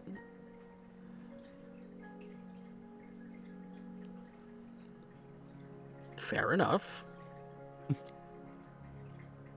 Let's go home then. I am sure to pay for the inconvenience. After all, not even those bastards could ruin this night. As I focus on Dale's hand in mind and feel the coldness of the ring he has just placed upon my hand.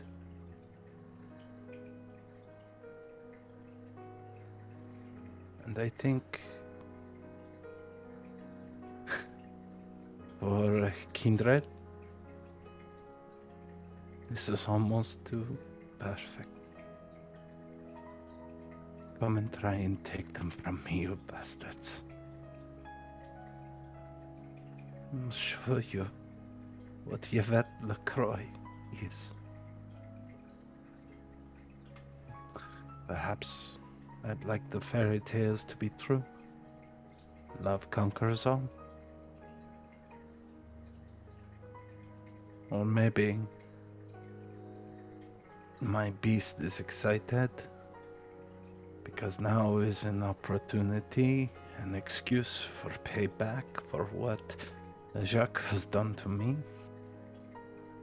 An opportunity to go against Baron Kane if he so wishes to make an issue of it. I think for once me and my beast are both happy. And for a kindred, is that not the perfect gift? This is mine. This is mine.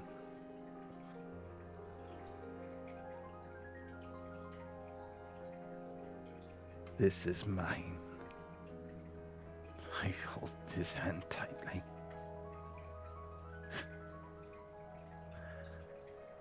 All over the limousine. The And limousine drives you home.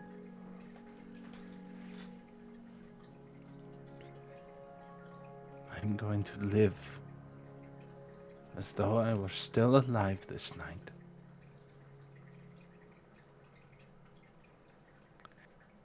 Because this is the closest I have ever had to having a life.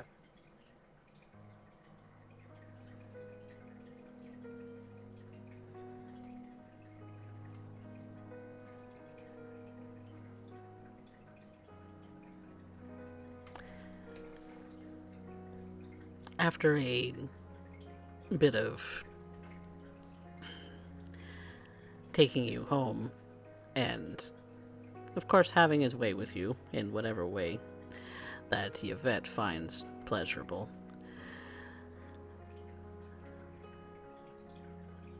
you get a call.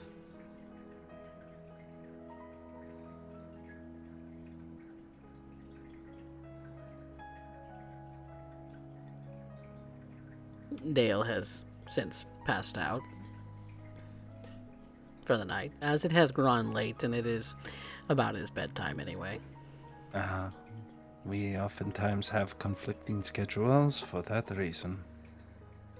I imagine I am just escaping the shower and pick up the phone. Bonsoir.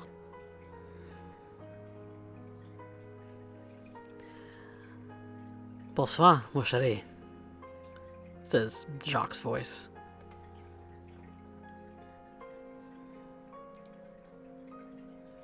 I would presume that there is a place you wish to speak? Oui?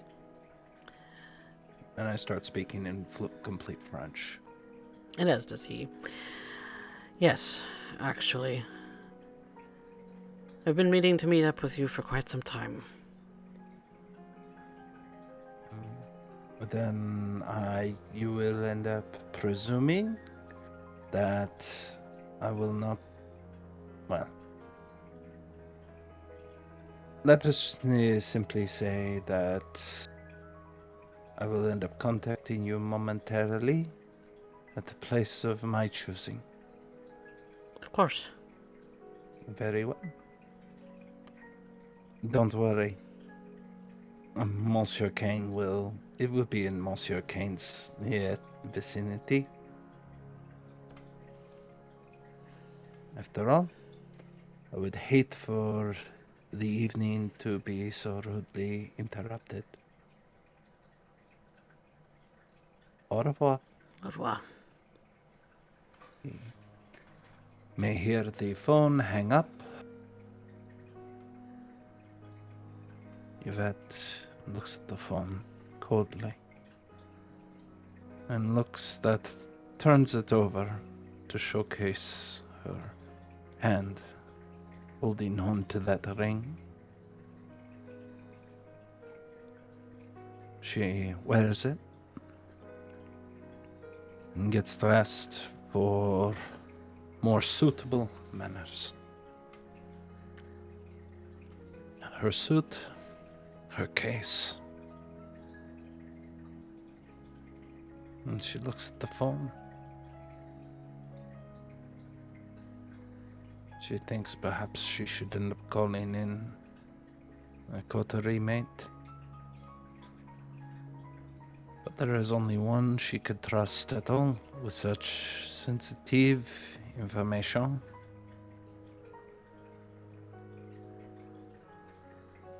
Only hope that Mademoiselle Pax can give the inconvenience. as she starts to dial it in.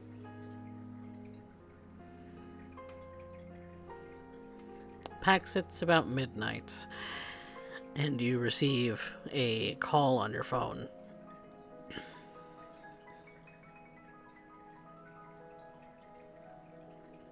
I imagine she's still driving around at this point with Gregor riding shotgun.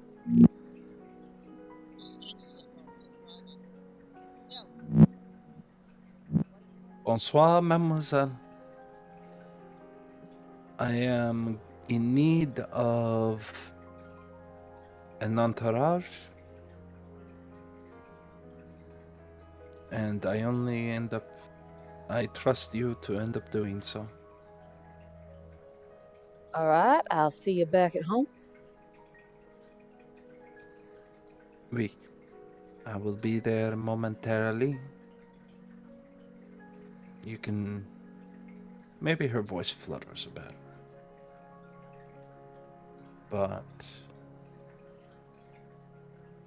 she smiles. Even though Mademoiselle Cosetta could not see it. She simply gives a thank you. Merci beaucoup. And hangs up the phone. What was a beautiful night. Even throwing up the meal was even a delightful amusement, not an inconvenience.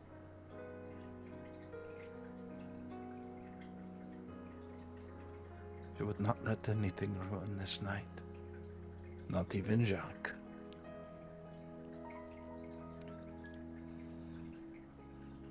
And so, we convene at the coterie house, where Yvette has arrived, and Pax and Gregor are already in the house. Deja's been making holes and fortifying them in the house. And Aleister, where are you at the moment?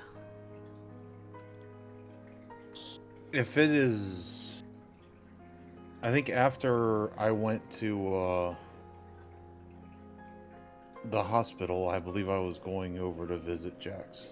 Oh, that's right. That's right. You might still be preoccupied for a little while. Yeah. That's preoccupied. Yes. Otherwise predisposed. Yes. So we have four individuals at the coterie house at the moment. Deja hard at work in the kitchen, sawing into the floor. Or having sawed into the floor, and is now digging out an entrance to create a sort of trap door for the little basement space that was created previously in this house. Pax and Gregor, having just got back from their excursion out into the city, and Yvette arriving from her own excursion from the city. I must apologize, Gregor, for cutting this short. I might have to ask you to spend the rest of the evening in Miss Deja's capable hands.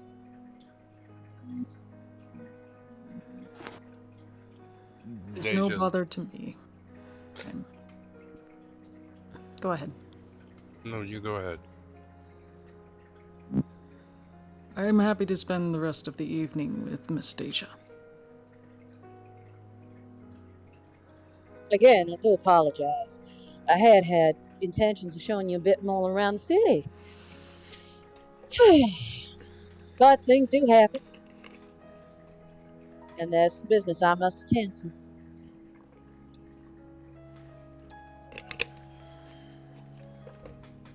Deja Gregor. looks at Gregor, and, you know anything about swinging a hammer? depends.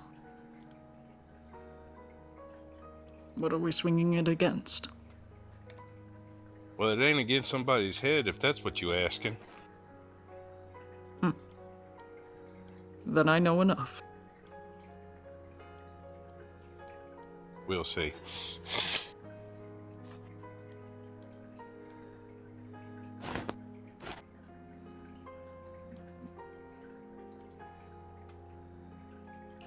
As Deja and Gregor depart, Pax is gonna make herself comfortable against the wall and wait for Yvette to arrive. Which she arrives in a short order, not long after you arrive.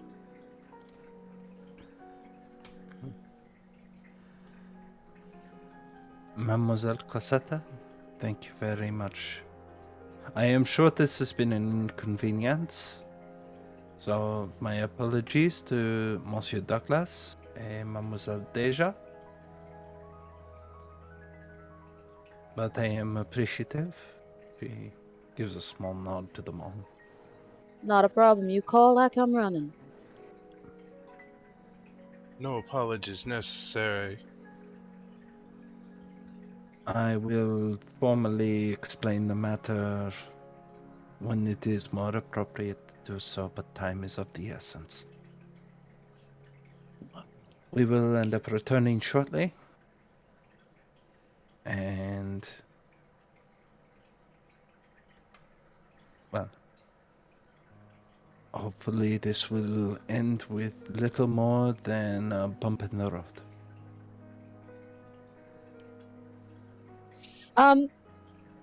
Does Pax notice anything different about Yvette? Maybe in Her the way hair's that she's obviously currently done. That's for sure. carrying herself.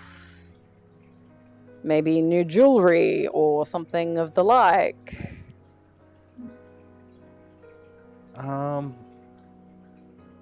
Yvette has gone out of her way to keep that hand covered. She's carrying her case one hand over the other in front. She doesn't normally walk like that, does she? No, not at all. Yvette would notice Pat's eyes drop to her hands, look a little confused at the way that she's standing for a moment, and then she just says, "Well, shall we?" Merci. A biento, as she starts to end up walking out the door. And I'm not even gonna make you roll for this, Pax. You're the only one who's really paying attention in that regard. I imagine Gregor and Deja not really spending enough time with Yvette to know what normal technically qualifies as. But you would certainly see a ring on her left hand, the same one she carries the case in, when she opens the door with her right. Pax stays reasonably quiet until they open the vehicle. And once the doors are shut, that's a hell of a rock on the finger. Wow. No one asked me on how negotiations went. I take they went well then. I accepted the contract. She smiles a little bit quirkily.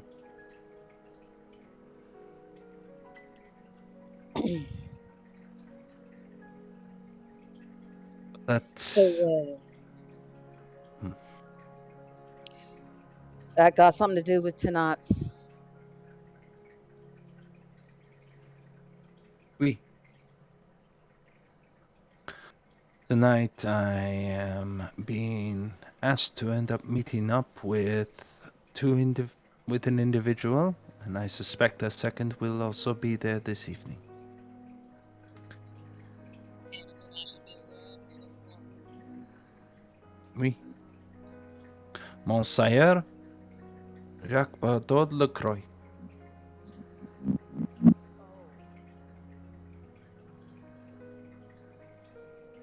He is Well. in the city.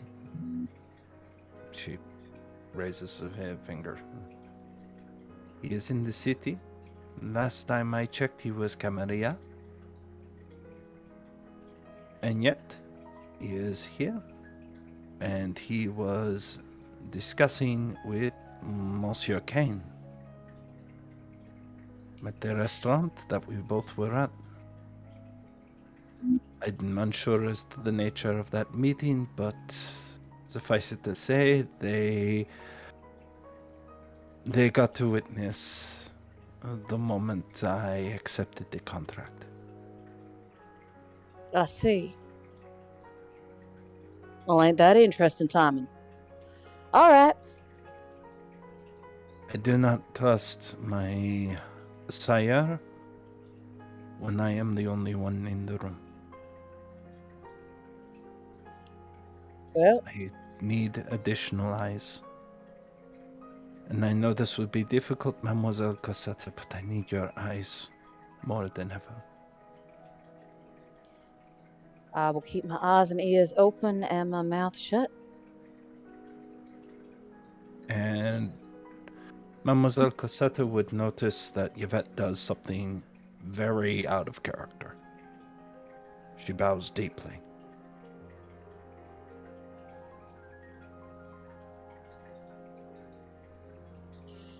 That's unsettling. Put your head up. She stands. Merci, Mademoiselle Cosette. Merci.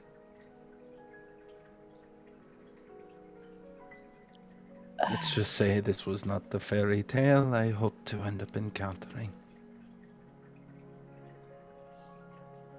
She goes back to the phone.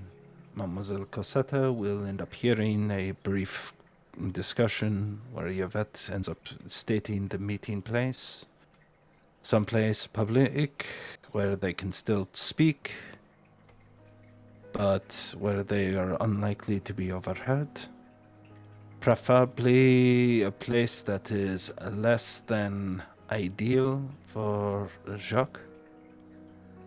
And something that maybe is more comforting to one of Mademoiselle Cosette's upbringing. Okay. You definitely know of a place. A little bit more on the rough and tumble side when it comes to the different sides of the city. And so you inform Mr. Lacroix of the location, and he gives you the appropriate confirmations and hangs up the phone. And so, you drive.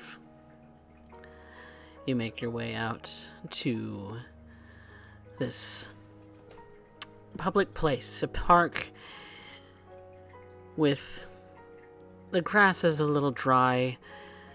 It's not well kept. The basketball court is missing a chain. The volleyball net is missing a net. It's a little rundown section of the park. The swings almost seem to squeak in the wind as the breeze kind of comes through.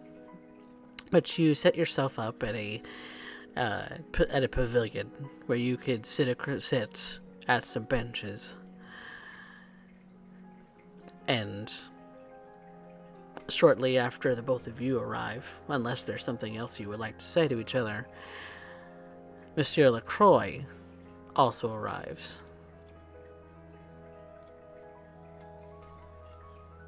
Alone. Pax would stand just behind Yvette, off to her right-hand side.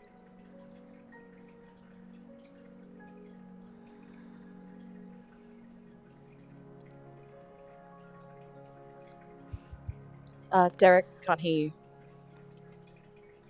Merci.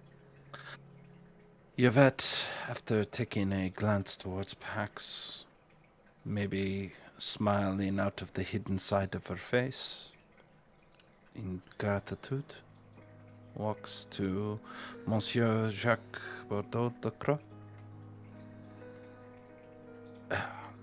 Monsieur. Monsieur Lacroix, Mademoiselle Cosetta of near Clan Malkavian. It's a pleasure. Mademoiselle Cosetta.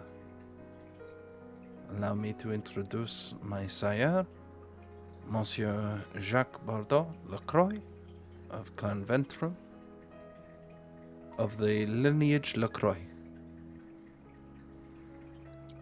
It's a pleasure to make your acquaintance. And it is a pleasure to make your acquaintance too, Mademoiselle Cosetta.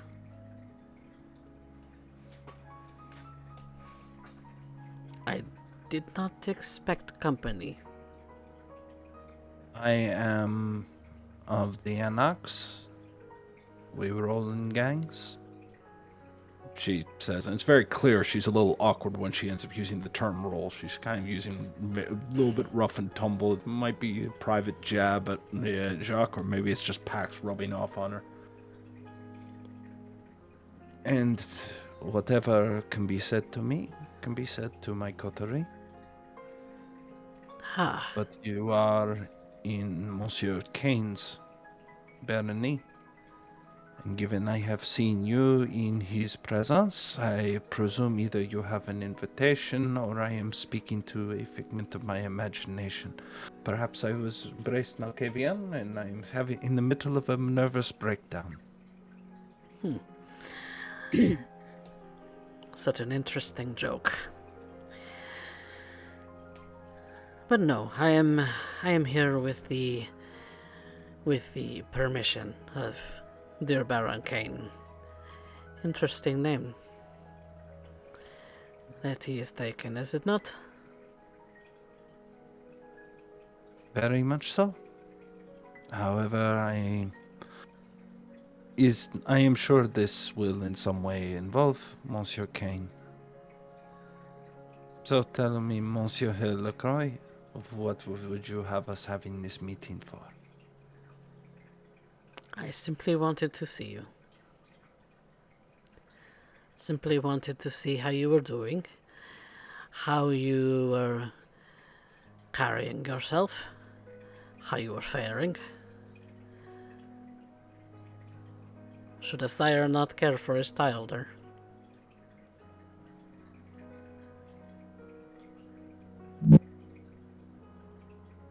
Should a domitor not care for his near ghoul? You are not a ghoul anymore.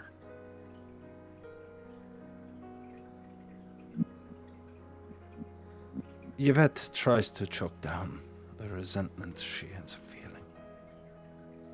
As you can see, I have integrated into the city. I have found my way into a coterie of not insignificant influence. I have made contact with... I have made my position known with Monsieur Kane. I am more surprised to end up knowing that Monsieur Kane is not with you at this exact night. Or at this exact moment. Monsieur Kane is busy with other circumstances of the night. It can oftentimes be so. And the matters of sire and child do not often need the supervision of a baron or leader, do they not?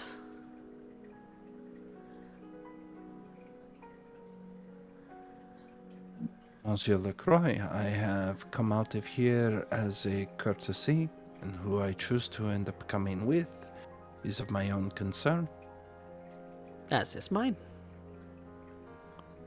I would like to just quickly roll an insight on him, Go for it. because I'm not sure if he's just sneaking around.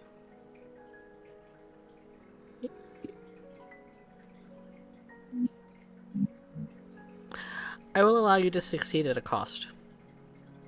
What's the cost? The cost is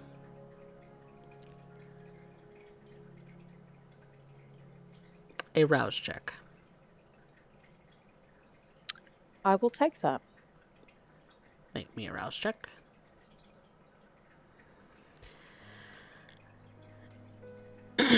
He's very hard to read. But somehow you find the little crack. Something in your gut just doesn't sit quite right. The way in which he speaks to her, it's almost as if he's talking down to her a little bit without being overtly rude.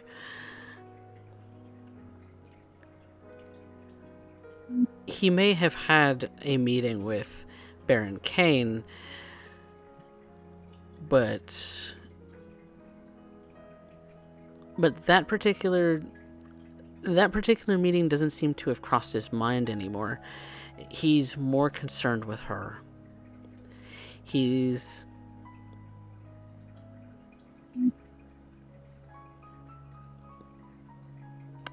If you had to put a word on it, jealous.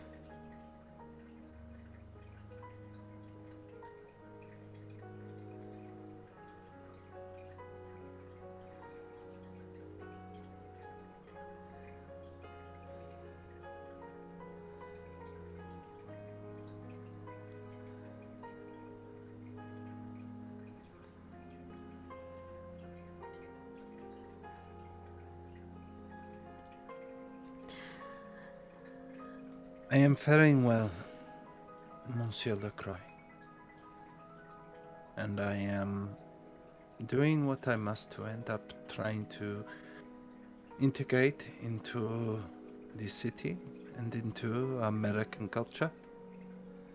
I am trying to become a valued member of not only my coterie, but of the domain of which is held by Monsieur Kane. Yes, of course. Unless you are referring to how it is you ended up encountering me this night, I would have expected you to offer me congratulations. Where are my manners? Yes, congratulations, Yvette, on your proposal. Well, it was him who proposed. I simply did as I was taught.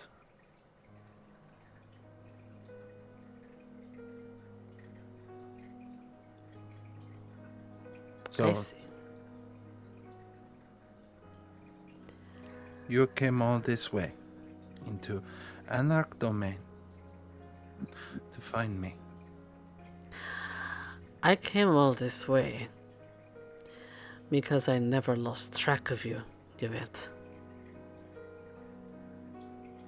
I came all this way because I do care about you as my childer, and I would like to see you grow into a proper venture as you should.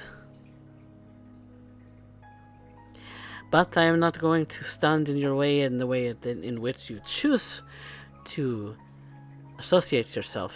Anarchs are not Traditional. traditional. Yes. So it's having trouble finding the word. I found that the practice with my coterie has improved my English by quite a bit. Yes, but Here many I'll of be speaking with a Texas accent by the end of the month. yes. I'm sure. As many of my contacts are still in France, I still must compose myself in French. It is of the etiquette of the land, and I am appreciative of you trying to acquiesce to the hospitality standards of America.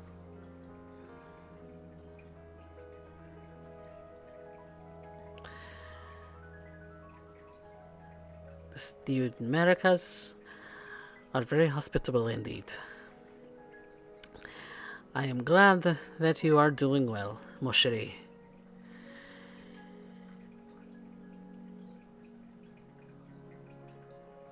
And that is all I wish to say. Very well.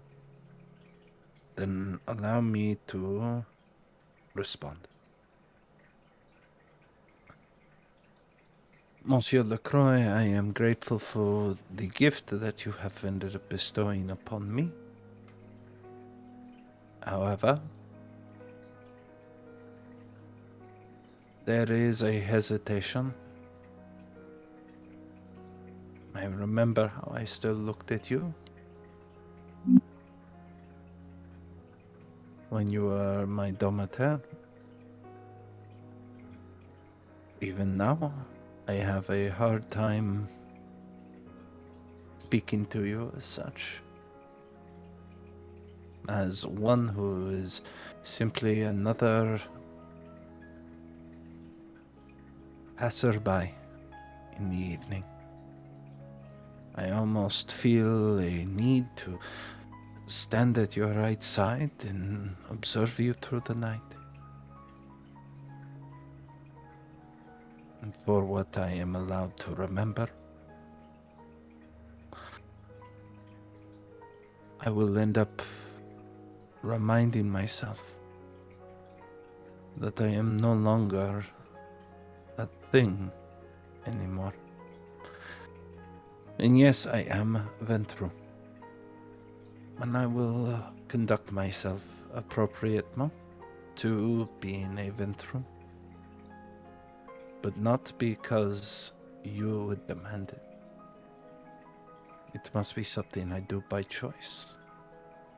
As an Anarch, I am free to choose and take the best of what you have taught and discard that which no longer functions in a new age to create traditions that do far more, to create something far more here in America. France calls to you, Monsieur Lacroix.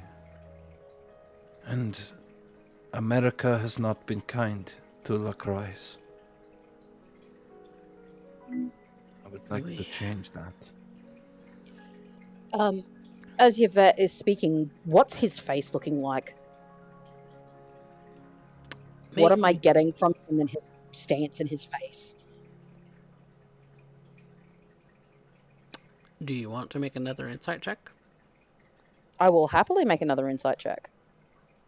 Go for it. Yvette will end up adding a +1 on that. She's almost goading this out of him.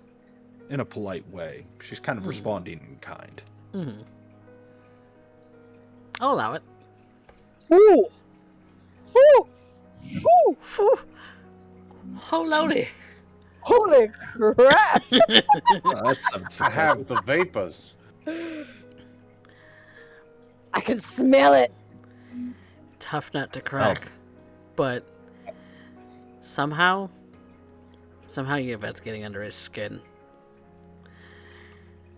The way that she's... It's not just the words that she says, it's how she's saying it with the sort of polite venom that you can read off of her.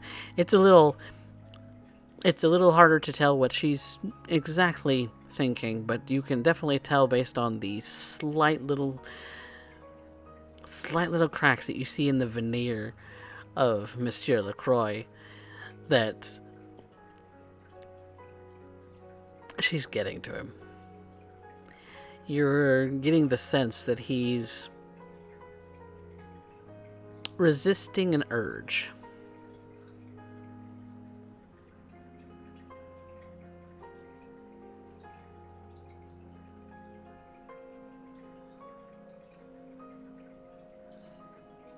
Pax will step up just quietly behind Yvette and just place a hand lightly on Yvette's hip just to get her attention. Yvette acknowledges Pax's movements, but keeps her eyes towards Monsieur Jacques Lacroix's tie. Still a part of her that is fearful of ever making eye contact with the man. Pax would lean up into her ear and just whisper really quietly, I believe that green would look fantastic on Mr. LaCroix. Don't you agree? He nods.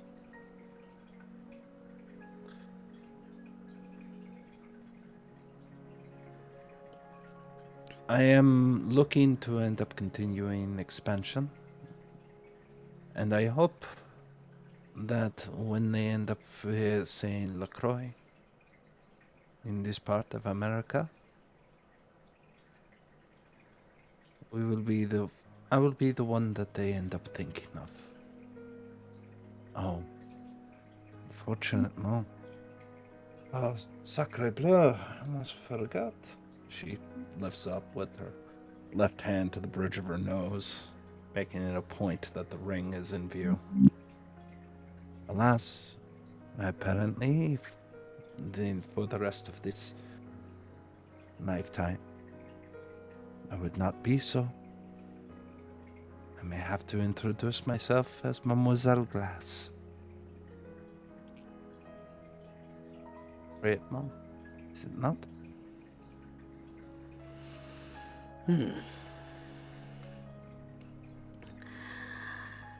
How ironic would that be? To abandon the name LaCroix when trying to build it back up. It is a Perhaps small it is thing. my name they will remember, and not yours.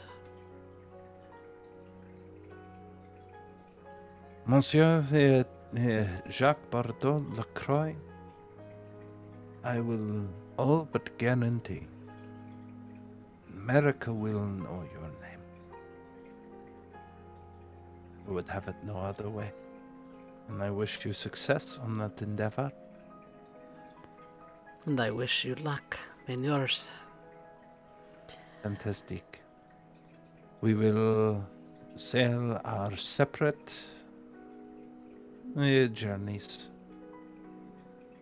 And I will trust that you, being of Camarilla, will not go so far as to step on any toes when it comes to Monsieur here, Kane's domain. After all, I would hate to end up knowing the indignities of it all as an invited guest. Instead, I hope that you end up maintaining I hope that you will end up seeing these next few nights with a bit of interest. And I simply wish you adieu.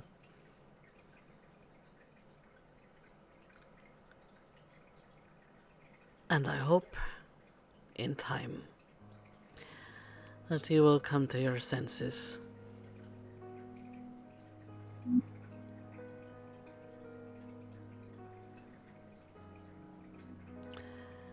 As the Anarchs are no home for Ventru. You will soon learn. Adieu, Yvette. And he turns to leave. As he turns to leave, I would like to use my premonition. Using that bond now that she's got the blood of Yvette running through her, and using that bond to Jacques. She would like to see what his true intentions in the city. Okay. I will allow it. Go for a premonition. Rouse and resolve decision. Yes? Yes. Yes, please. Hoi. Hua. Hoi. You have been riding the coattails of success. Yvette is potent. Mm-hmm. Am I adding any modifiers to this? No. Whew! You want to push it? Do do you, Miss Cassetta?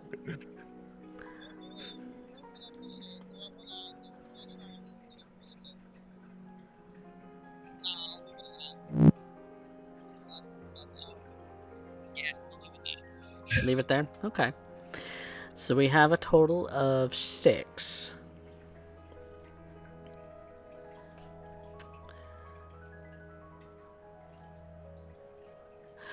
What was your question specifically? What are his intentions towards Yvette What are his intentions in the city? in the city? Just in general. Okay.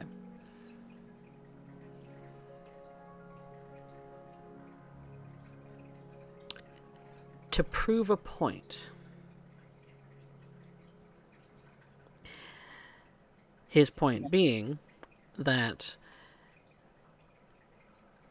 anarchs are no place for a Ventru, especially a Ventru of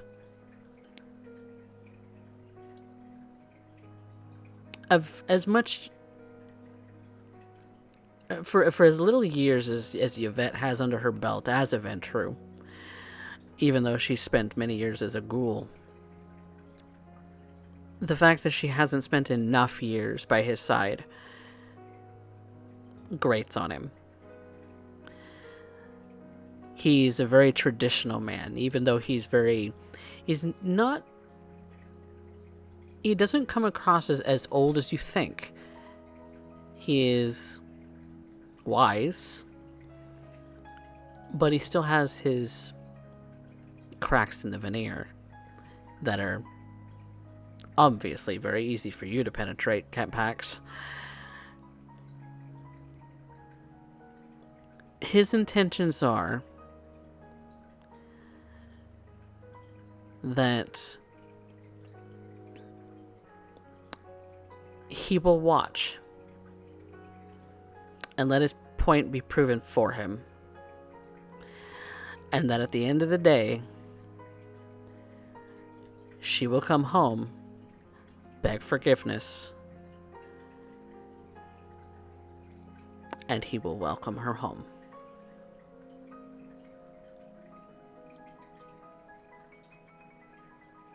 That is his entire MO in regards to this city. Now, anyway. It's almost as if the conversation that he had with Baron Kane went in one ear and out the other as soon as she appeared.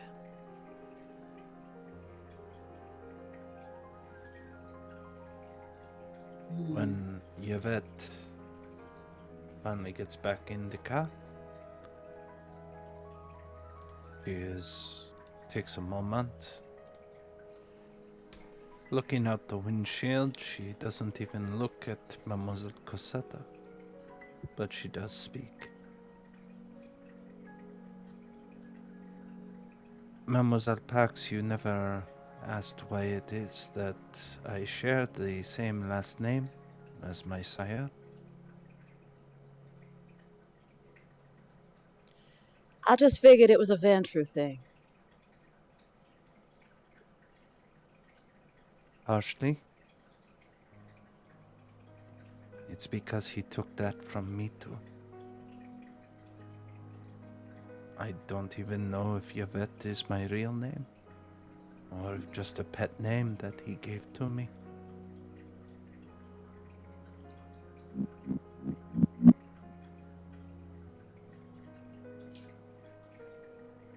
So your name is gone. Do you remember who you were before all this?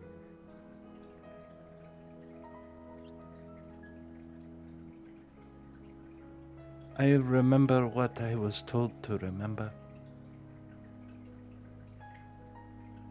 I remember maybe it happened, maybe it didn't. I remember receiving training in firearms.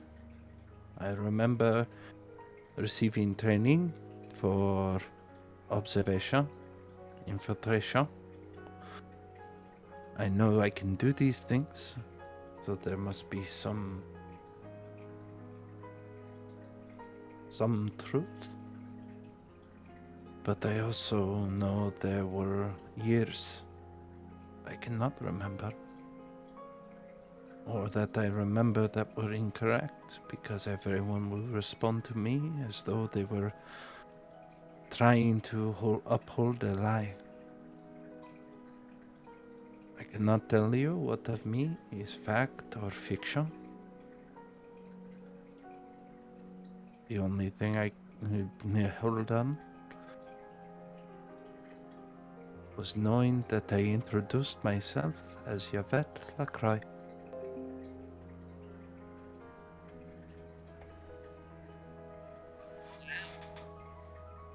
I mean, holy fuck. That is.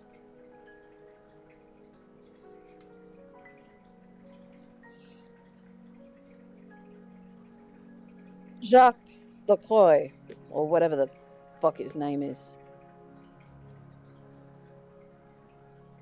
It puts into perspective a lot of what I was getting off him. It's why I could not trust myself to be alone with him. Because it Yeah, would take little more than a word for him to make me forget you. The coterie. She looks at her wedding ring. Forget that tonight was supposed to be the happiest night of my own life. For once to remind myself I may have had one life. I can't trust Yvette Lacroix. But I can at least say that I chose Mademoiselle Glass.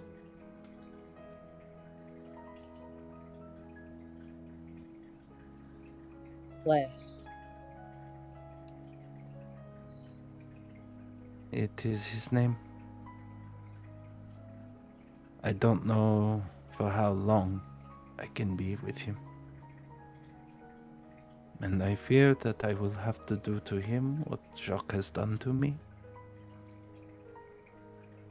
I expect to exist for a few years, and then his bride will disappear. He will receive notice of a horrible accident, but her life insurance policy will be sure to take care of him and the family.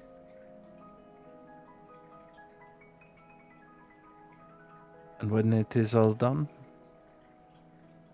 I will know that I have lived my life.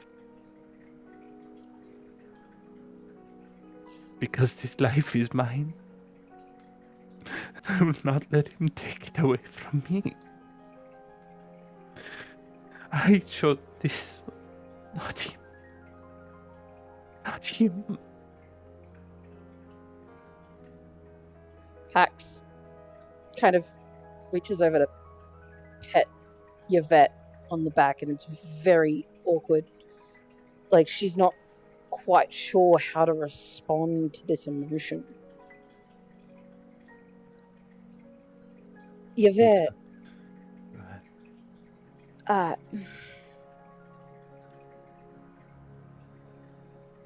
he's lost his focus. He's not worried about whatever the hell he was talking about Baron King with. His focus is you. Has been since he saw you. It's almost obsessive.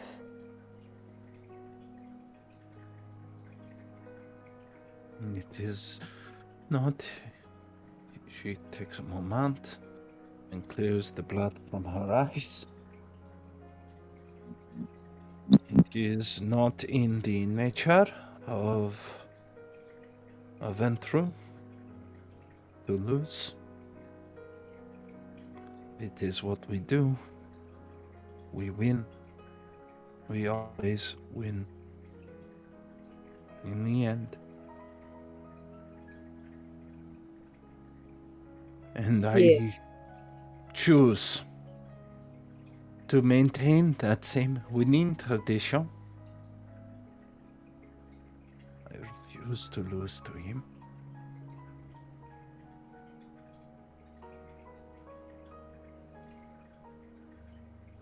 Now you know my secret, as I know yours. This makes us co-conspirators. But I'm not the only one that knows your secret. No. And that will come in time.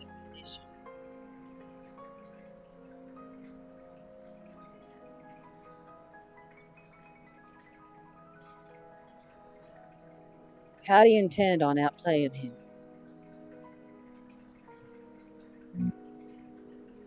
I don't, Mademoiselle Cosette.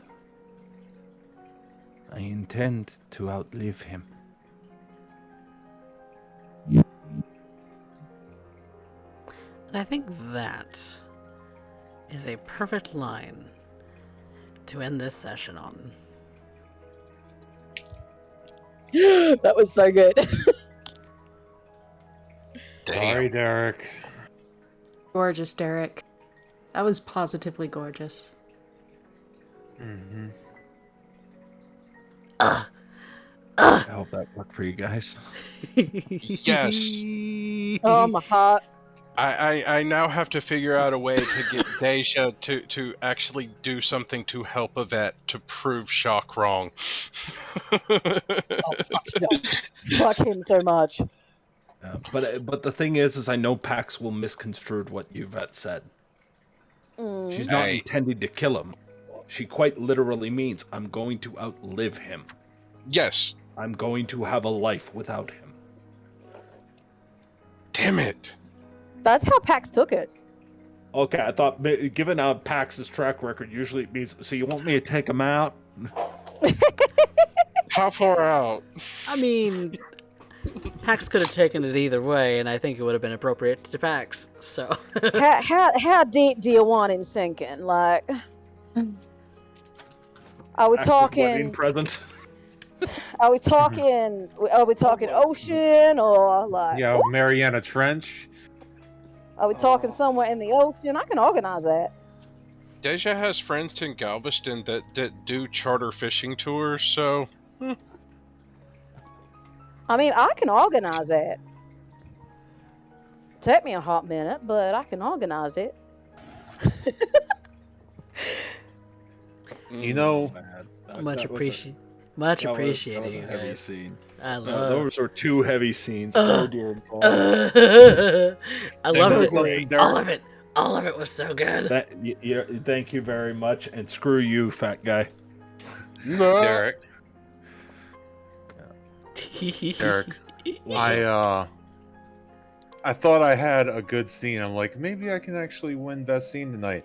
And then this bitch had to get married. Get engaged. She's not married Get engaged. yet. Not married yet. Hey, this is the kind of stuff that only happens if you have a cleaver, right? Yeah. Exactly. One of the least eating archetypes. I'm sorry for the... I could put my sister at risk, bro. Dude, don't even worry about it. I told you, like, when that's done, like, keep in mind, Coffee pulled that from my playbook. I usually make it, the punishment's going to land on somebody else, not you, right? Yeah. But in turn, it usually is also, here's a bit of plot fodder. Mm-hmm. So, Mother, well, you couldn't do that to your sister? Deja definitely can. But this in turn shows why Yvette, to a degree, understands Aleister. The idea of that overbearing parent. Yes. I am happy. I'm happy with the way that this session went. There's Yay. also that, again, another connection with Pax where it's now coming into obvious situation to Pax, like, oh, I recognize this situation here just a little bit. Mm. This is this happening to me? I imagine Pax being extremely uncomfortable with the displays of affection going on. Yes. I imagine so. But I don't know why I also love the idea of it. So how'd it go? I accept the contract. That was good. How so Ventru? So Ventru. Deja is not oblivious. She's just literally focused on what she's doing right now to have noticed what Yvette was doing. Yeah, she was in the kitchen making holes in the floor. It's fine. She was It'll be Whereas fine. It'll all work out. Pax's whole thing was to pay attention to what Yvette was doing because Yvette was the one that called her there. Mm-hmm. Mm-hmm. And I hope now she understands why. Yes. Yes. Oh yeah. Because it would Deja not be does out of it would not have been at least in Yvette's mind, not necessarily true for Jacques, but it's true in Yvette's mind, at least the way she's presuming it. Because all he would need to do is rewrite her memories that you came with me on a business trip. We are now leaving. That's all it would take. Mm-hmm. Yeah. Deja doesn't know any of that shit. Yep. Ugh, such a good session. I love it. Love to see it. Honestly, the idea that Yvette has no idea who she is or where she actually came from, can't even remember who she was as a kid, like, to Pax, that is like an oh shit, because Pax remembers everything, good and bad, Yeah. to like a hyper degree. The reason Yvette operates like a Ventru is because that is legitimately all she knows. All she knows is Jacques and the way that he raised her. She understands Ghoul, that's it, but she can't remember half of that because, There are bits Ghoul's of pieces- traumatized, better wipe that bit of brain out, better brain bleach this. Better She's a you know little what? scrambled eggs.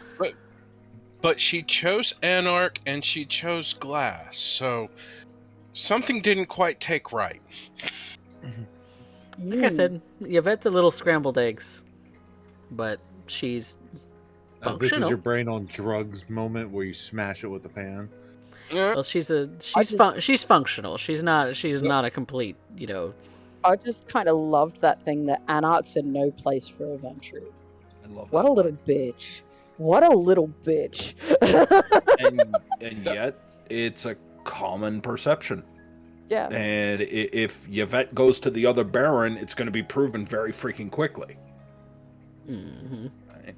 Yep, because the closest thing to a Ventru in any sort of power in the city of Austin is a Zamisi who wears a suit, and Mr. Ball, Mr. Ball, but he's a little less powerful. He's overseeing. He's not necessarily hands-on too much. I'm not gonna lie, that was the line that set it in my head. Deja now has to do something to help Yvette prove Jacques wrong. Such a good session. Love it. Love to see it. Thank you all. I do have to give a quick shout out to next Maddie. session, though. Oh, yeah. Oh, I was just going to say a quick shout out to Maddie for giving out gift subs earlier today. Oh, yeah. Yes, thank you so much. Just as a quick show before we move on, it is September, so if you're going to give gift subs or if you're going to get one for yourself, right now is the time to do it because you can pay for 6 months in advance at a discount. So, Yes. if you're going to do it before the month ends because it ends in a couple of days and I haven't been able to take full advantage of September because I was sick for half of it. So, but with that being said, we can move on to the other mechanical portions of this session. So, who recovered willpower? I did. Finally. Finally! Aggravated willpower for one. I finally got to go on that date with Dale. Yes. And it turned out to be a pretty And, good one. Yeah. I recovered willpower, but I didn't spend any, so. Oh, yeah. Yeah. Oh, I thought my desire was support a coterie member towards their ambition. Turns out I wrote towards their desire. Did I help anyone with that? Yes. I did? Yeah. Yeah, you swung a you hammer. say- You're swinging a hammer with Deja, and her desire tonight was to continue the repairs of the house. Okay. If you need to recover a willpower, Gregor, there you go. Do y'all need a basement? We're about to get one. They already kind of have Deja's- one. You're currently working on that with Deja and creating the entrance into it. Yes. Oh, from good. the Yes, our kitchen. murder space. Yes. Okay, well, after that, then you're gonna see part of the reason Lucio sent Gregor. Okay. Yes. Because Gregor is part of Lucio de la Rosa's lineage. Is he our new coteries Rodney? In a sense. In a Okay. sense. Yes. I will take Yes. this one over Rodney every single opportunity. Oh, but I love Rodney. Oh, out of, Rodney was out of fun, character, I though. love Rodney. But my inner Dana is just like, ugh. The inner Dana, that's what does it. Yep. What about Virgil? Virgil? We didn't spend Virgil? enough time Poor with guy. Virgil. Virgil was a little more off-putting than smelly, nasty Ventru. Or Yeah. smelly, nasty Nosferatu. Us. He was off-putting, weird Nosferatu. Yeah, I did the creepy, like, head tilt stare at you guys for a second. He was kind of an off greenish white glow in the dark kind of off-putting. Yep. He was a little bit more of the uneasiness of Nosferatu rather than the visible hideousness of Nosferatu in the way that Virgil was. But yeah, we definitely love Rodney out of character because I Oh, I feel love Rodney in character. I feel like In character, out of character, Malice just loves Rodney. out of Yes. out of any of that, I feel like when Mox wasn't here, I feel like I portrayed a very, very good Rodney. So You did a good job with that. Both Both of you. Radagast. I miss Charles. Charles. You miss Charles. Charles. I do. Charles. Charles. Get back here, Charles. Yes. But yes, I very much appreciate my cast because they're all great. So you guys make the show. I just set it up. So thank you guys. Ooh, anonymous gifter, thank you so much for giving out some gift subs. Oh, it was Another? Wait, hang on. They gifted one tier 1 and one tier 2. Oh. No, total. Wait, hang on. Anonymous Two tier gifter. one. Oh, Two two tier tier Anari's? ones. Two tier 1s. That's what they gave. Okay. And then Yes. Raven's gifting a sub. What? Hot. To Radagast. Now you don't have to worry about ad purgatory for at least a month. Yeah. So there you go, Radagast. We have some people paying it forward from some of the things that people have gone through. Thank you guys so much for all of the subs and gift subs and renewing of subs, and we're pretty close to a hype train. I might do a train station after the stream if you guys want me to stick around and do something else on stream. I will if you guys hit the hype train. Yeah, there's that. Next, we're moving on to experience. So, everybody gets one for showing up. That includes our lovely Gregor Douglas, whom I don't have a camera for yet, but we'll get that here soon. That's something I need to work on. I need to remember to do that. And I'm also at 20 out of 50 when it comes to my sub goals. So you guys can get more emotes. So, hey, hype train started. So if we get to, it doesn't take me much to get to level 5. So if you guys hit level 5, I'll stay after the stream and we'll do something else. But next is we're gonna go through more experience. So we do things much like Derek does in his games, and so we're gonna see who had the best scene, who had moved the plot the furthest, and who had the best line. So, who moved plot? I vote for Pax. I mean, That- Pax is always moving plot. But also Yvette's whole thing as well was just fucking great. Yeah, it's kind of a hard. Like Pax is always there as the supporter, but I think Yvette moved major personal plot points tonight, including the rock on the I finger. got the controversial one. I'm gonna make it controversial here. Oh, okay. I'm gonna say Aleister. Oh, Okay. okay. Say Aleister. I'll tell you why. Because it not only did he move his own plot, but he basically just dominoed all of Yvette's plots in a single choice. Oh, that's true. Hey, yeah. I yeah. was the little flick that started this just by Yes, paying that- him. Ding. That, believe it or not, that's how Urian Doyle got most of his moving plot. It wouldn't be That's him true. doing something. It would be just a little watching how the domino. dominoes fell. Yep. That's usually how it went. I'm not above voting for myself. I'll agree with that. Okay. There's two for Aleister. Okay. I'll shoot it for Aleister as well. Okay, that's 3 for Aleister. That's majority then. Woo! Majority Aleister for that plot mover. This is what you get for being a troublemaker. This is true. Anonymous gifter coming in with more tier 1 subs.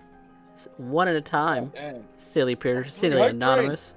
Yep, level 3 so far. If we get to level 5, I'll stick around after the stream. We'll do something else. Who had the best scene out of the night though? Yvette. Do we even have to ask that?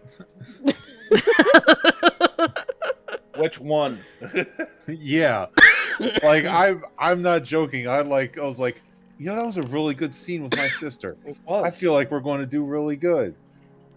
And then Yvette had her 2 scenes, and I was like, Yvette just fucking existed. Derek. Yeah. I'm sorry. For me, Sorry? for me, the engagement was an amazing scene. It's something we rarely ever get to see in a vampire game. But that scene with her fucking sire, I hate him. Yeah. I want to see him dead.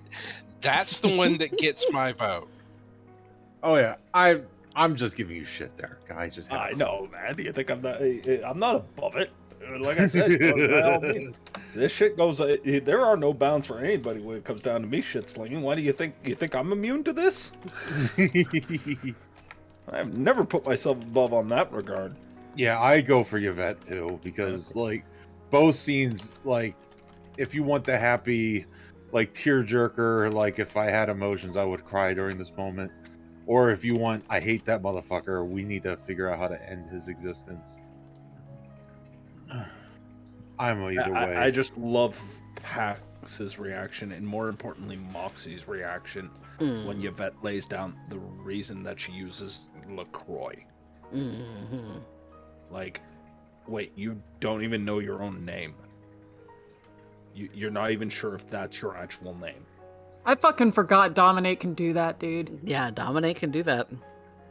Dominate is fucked. When I say that Yvette is rightfully fearful of what she is capable of doing, it's because she's had it done to her firsthand. She still feels guilty as fuck from doing it to Pax, and that was when Pax was starting to get emotionally unstable because of a simple action and had to hit the reset button. Yep. Yvette knows what Jacques did to her, and she's afraid to do it to other people or have it done to her more. Yeah. Yep. Dominate can definitely Swiss cheese your brain. Yeah. But yes, the audience favorite vote is now live. I prefer the Twitch poll. I don't prefer the Streamlabs poll because Streamlabs poll is complicated and convoluted. So I'm not going to use it for this. I'm not going to use it for this game. Heh. Who had our best line?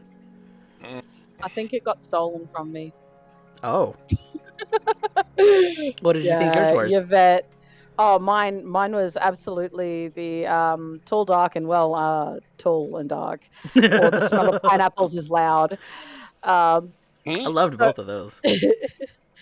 but then there was the whole I intend to outlive him, and I choose Mrs. Glass, and it was just I liked the nobody asked me how negotiations went.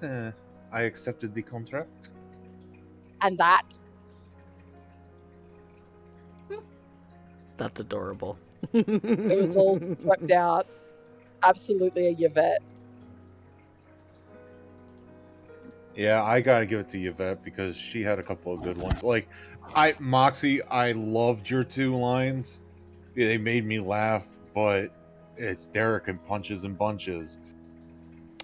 Level 2 completed on the hype train. We didn't get to level 5. Whap whap. Oh well. We'll get there one day. We'll get there one day. So. But the audience poll is still going, so definitely put in your votes for that. You can use bits and channel points to pile them on. So if you feel compelled to do so, do so. Oh, hell no. Don't bring that up. I know, Thantos. I appreciate it. It's much appreciated. I definitely appreciate all of the subs and gift subs that were done today. We're halfway to It's huge. sub goal in order to get more emotes for the channel. So, you guys, I appreciate it. I don't shill enough, and some people tell me I need to shill more. So, here you are, obligatory shilling. Obligatory shilling. If you're not going to toot your own horn, no one else is going to do it for you. Exactly. But with the best line, how is that going? Where are we going? I'm voting Yvette. Yvette. Yeah, I like the fucking pineapple one that's gotta be one of my favorite lines of the whole. I'm gonna start saving quotes on Streamlabs because you should.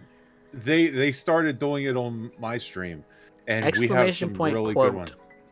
Some people, I'm gonna make that available to everyone. So exclamation point quote, so that you guys can actually, some of the viewers can actually throw in some of their favorite lines of the Chronicles too. So yeah. Or I don't know if they can edit them. Actually, I don't know. I'll have to look at Streamlabs and see if they'll what I can do with that. But quote number 1. Yes. What does he eat? That's the only one in there right now. So that's okay. It's there. I just had to see if it actually worked. Yep. But so yeah. It seems like Yvette is getting quote of the night for that last one at the end? Question mark. Yeah. Mm-hmm. Yeah. All right. And it looks like Yvette steals the audience vote too, with 7,000 channel points paid by Raven to make that happen. So dirty bitch. Thank you guys so much for all of your contributions and for all of the fun and good times and all of that when it comes to this show. So now, with that being said, we do have some shout outs that we need to post.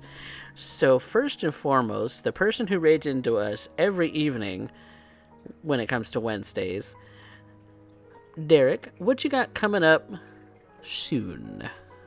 Well, clearly, when it comes down to shout-outs and you end up calling me, obviously I gotta end up doing it, so let's end up beginning. Okay, so if your guys are gonna end up being starved for content, we have an entire lineup that is ready to end up fixing that. And that is the Chaos Crew themselves. That is that fat guy 3, aka that motherfucker. And we also end up having Ravenstar, who are both doing some Dead by Daylight. I swear to you, Dead by Daylight, and they are here operating not only that, but with Desolate Fox. These guys have been going almost 7 days a week. It's been absolutely crazy. They're a huge part of our own little community. You should end up taking some time to end up giving them a follow, okay? If Black Wolf's here and here giving a mod, by all means. If not, there you go. But you guys need to end up being able to end up following them. We end up having them just finishing up, which I gotta congratulate the fat ass, I mean that fat guy himself, where he ended up coming out as the winner in a killer race that they ended up doing this Friday.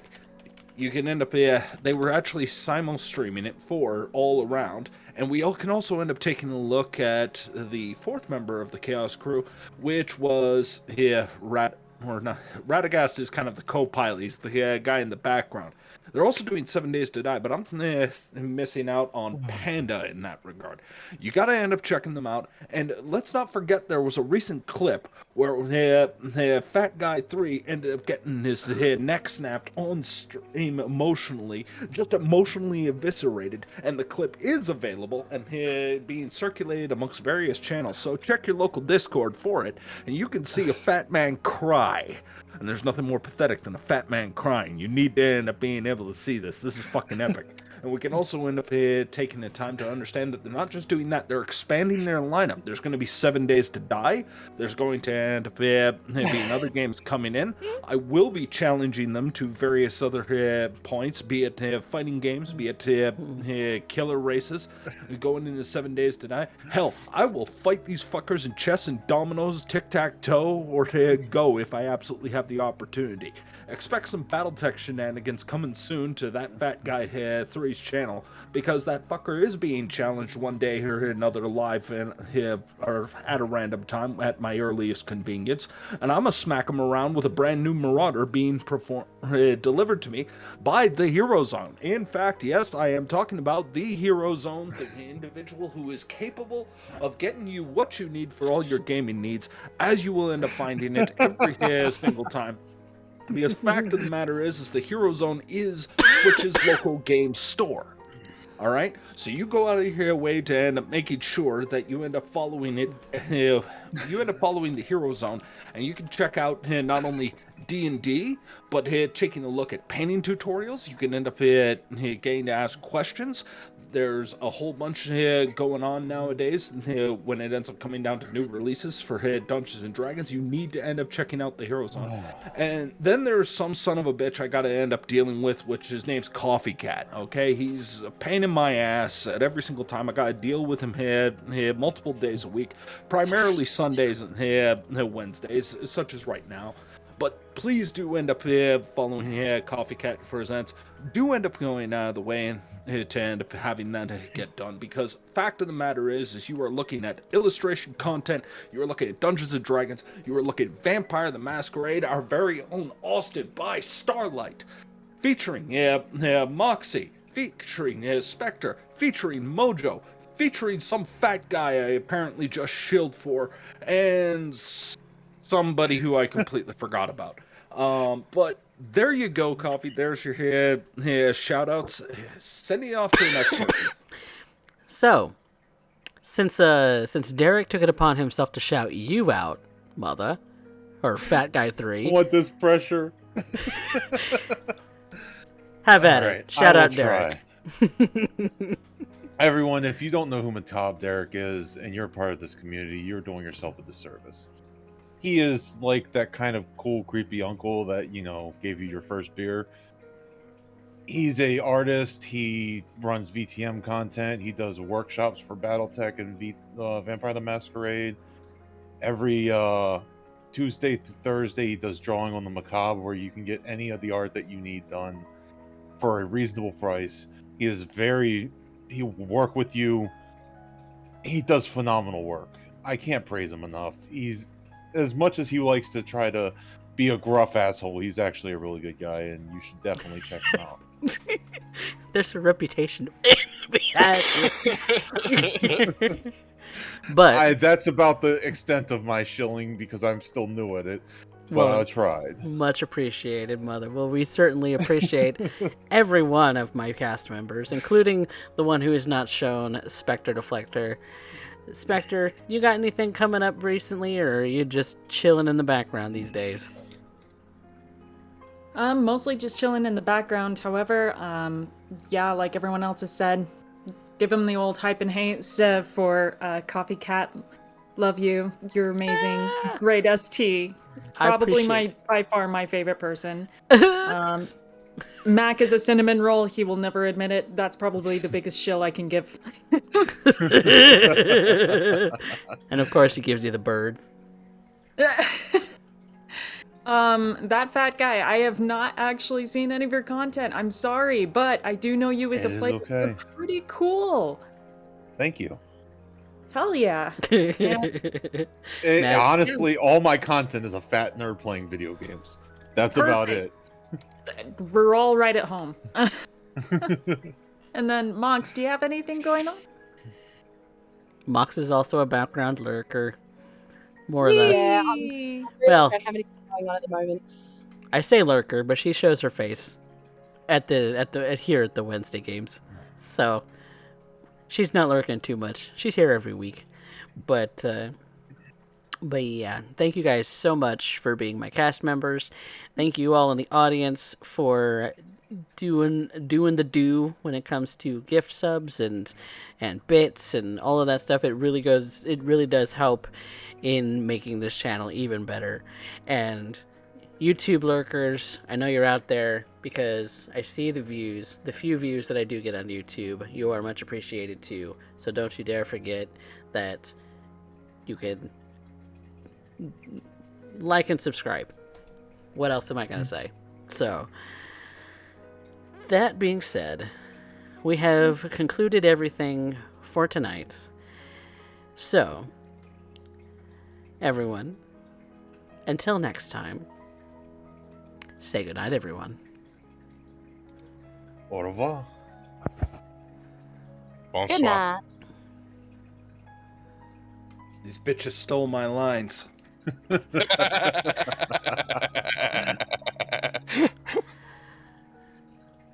And adieu.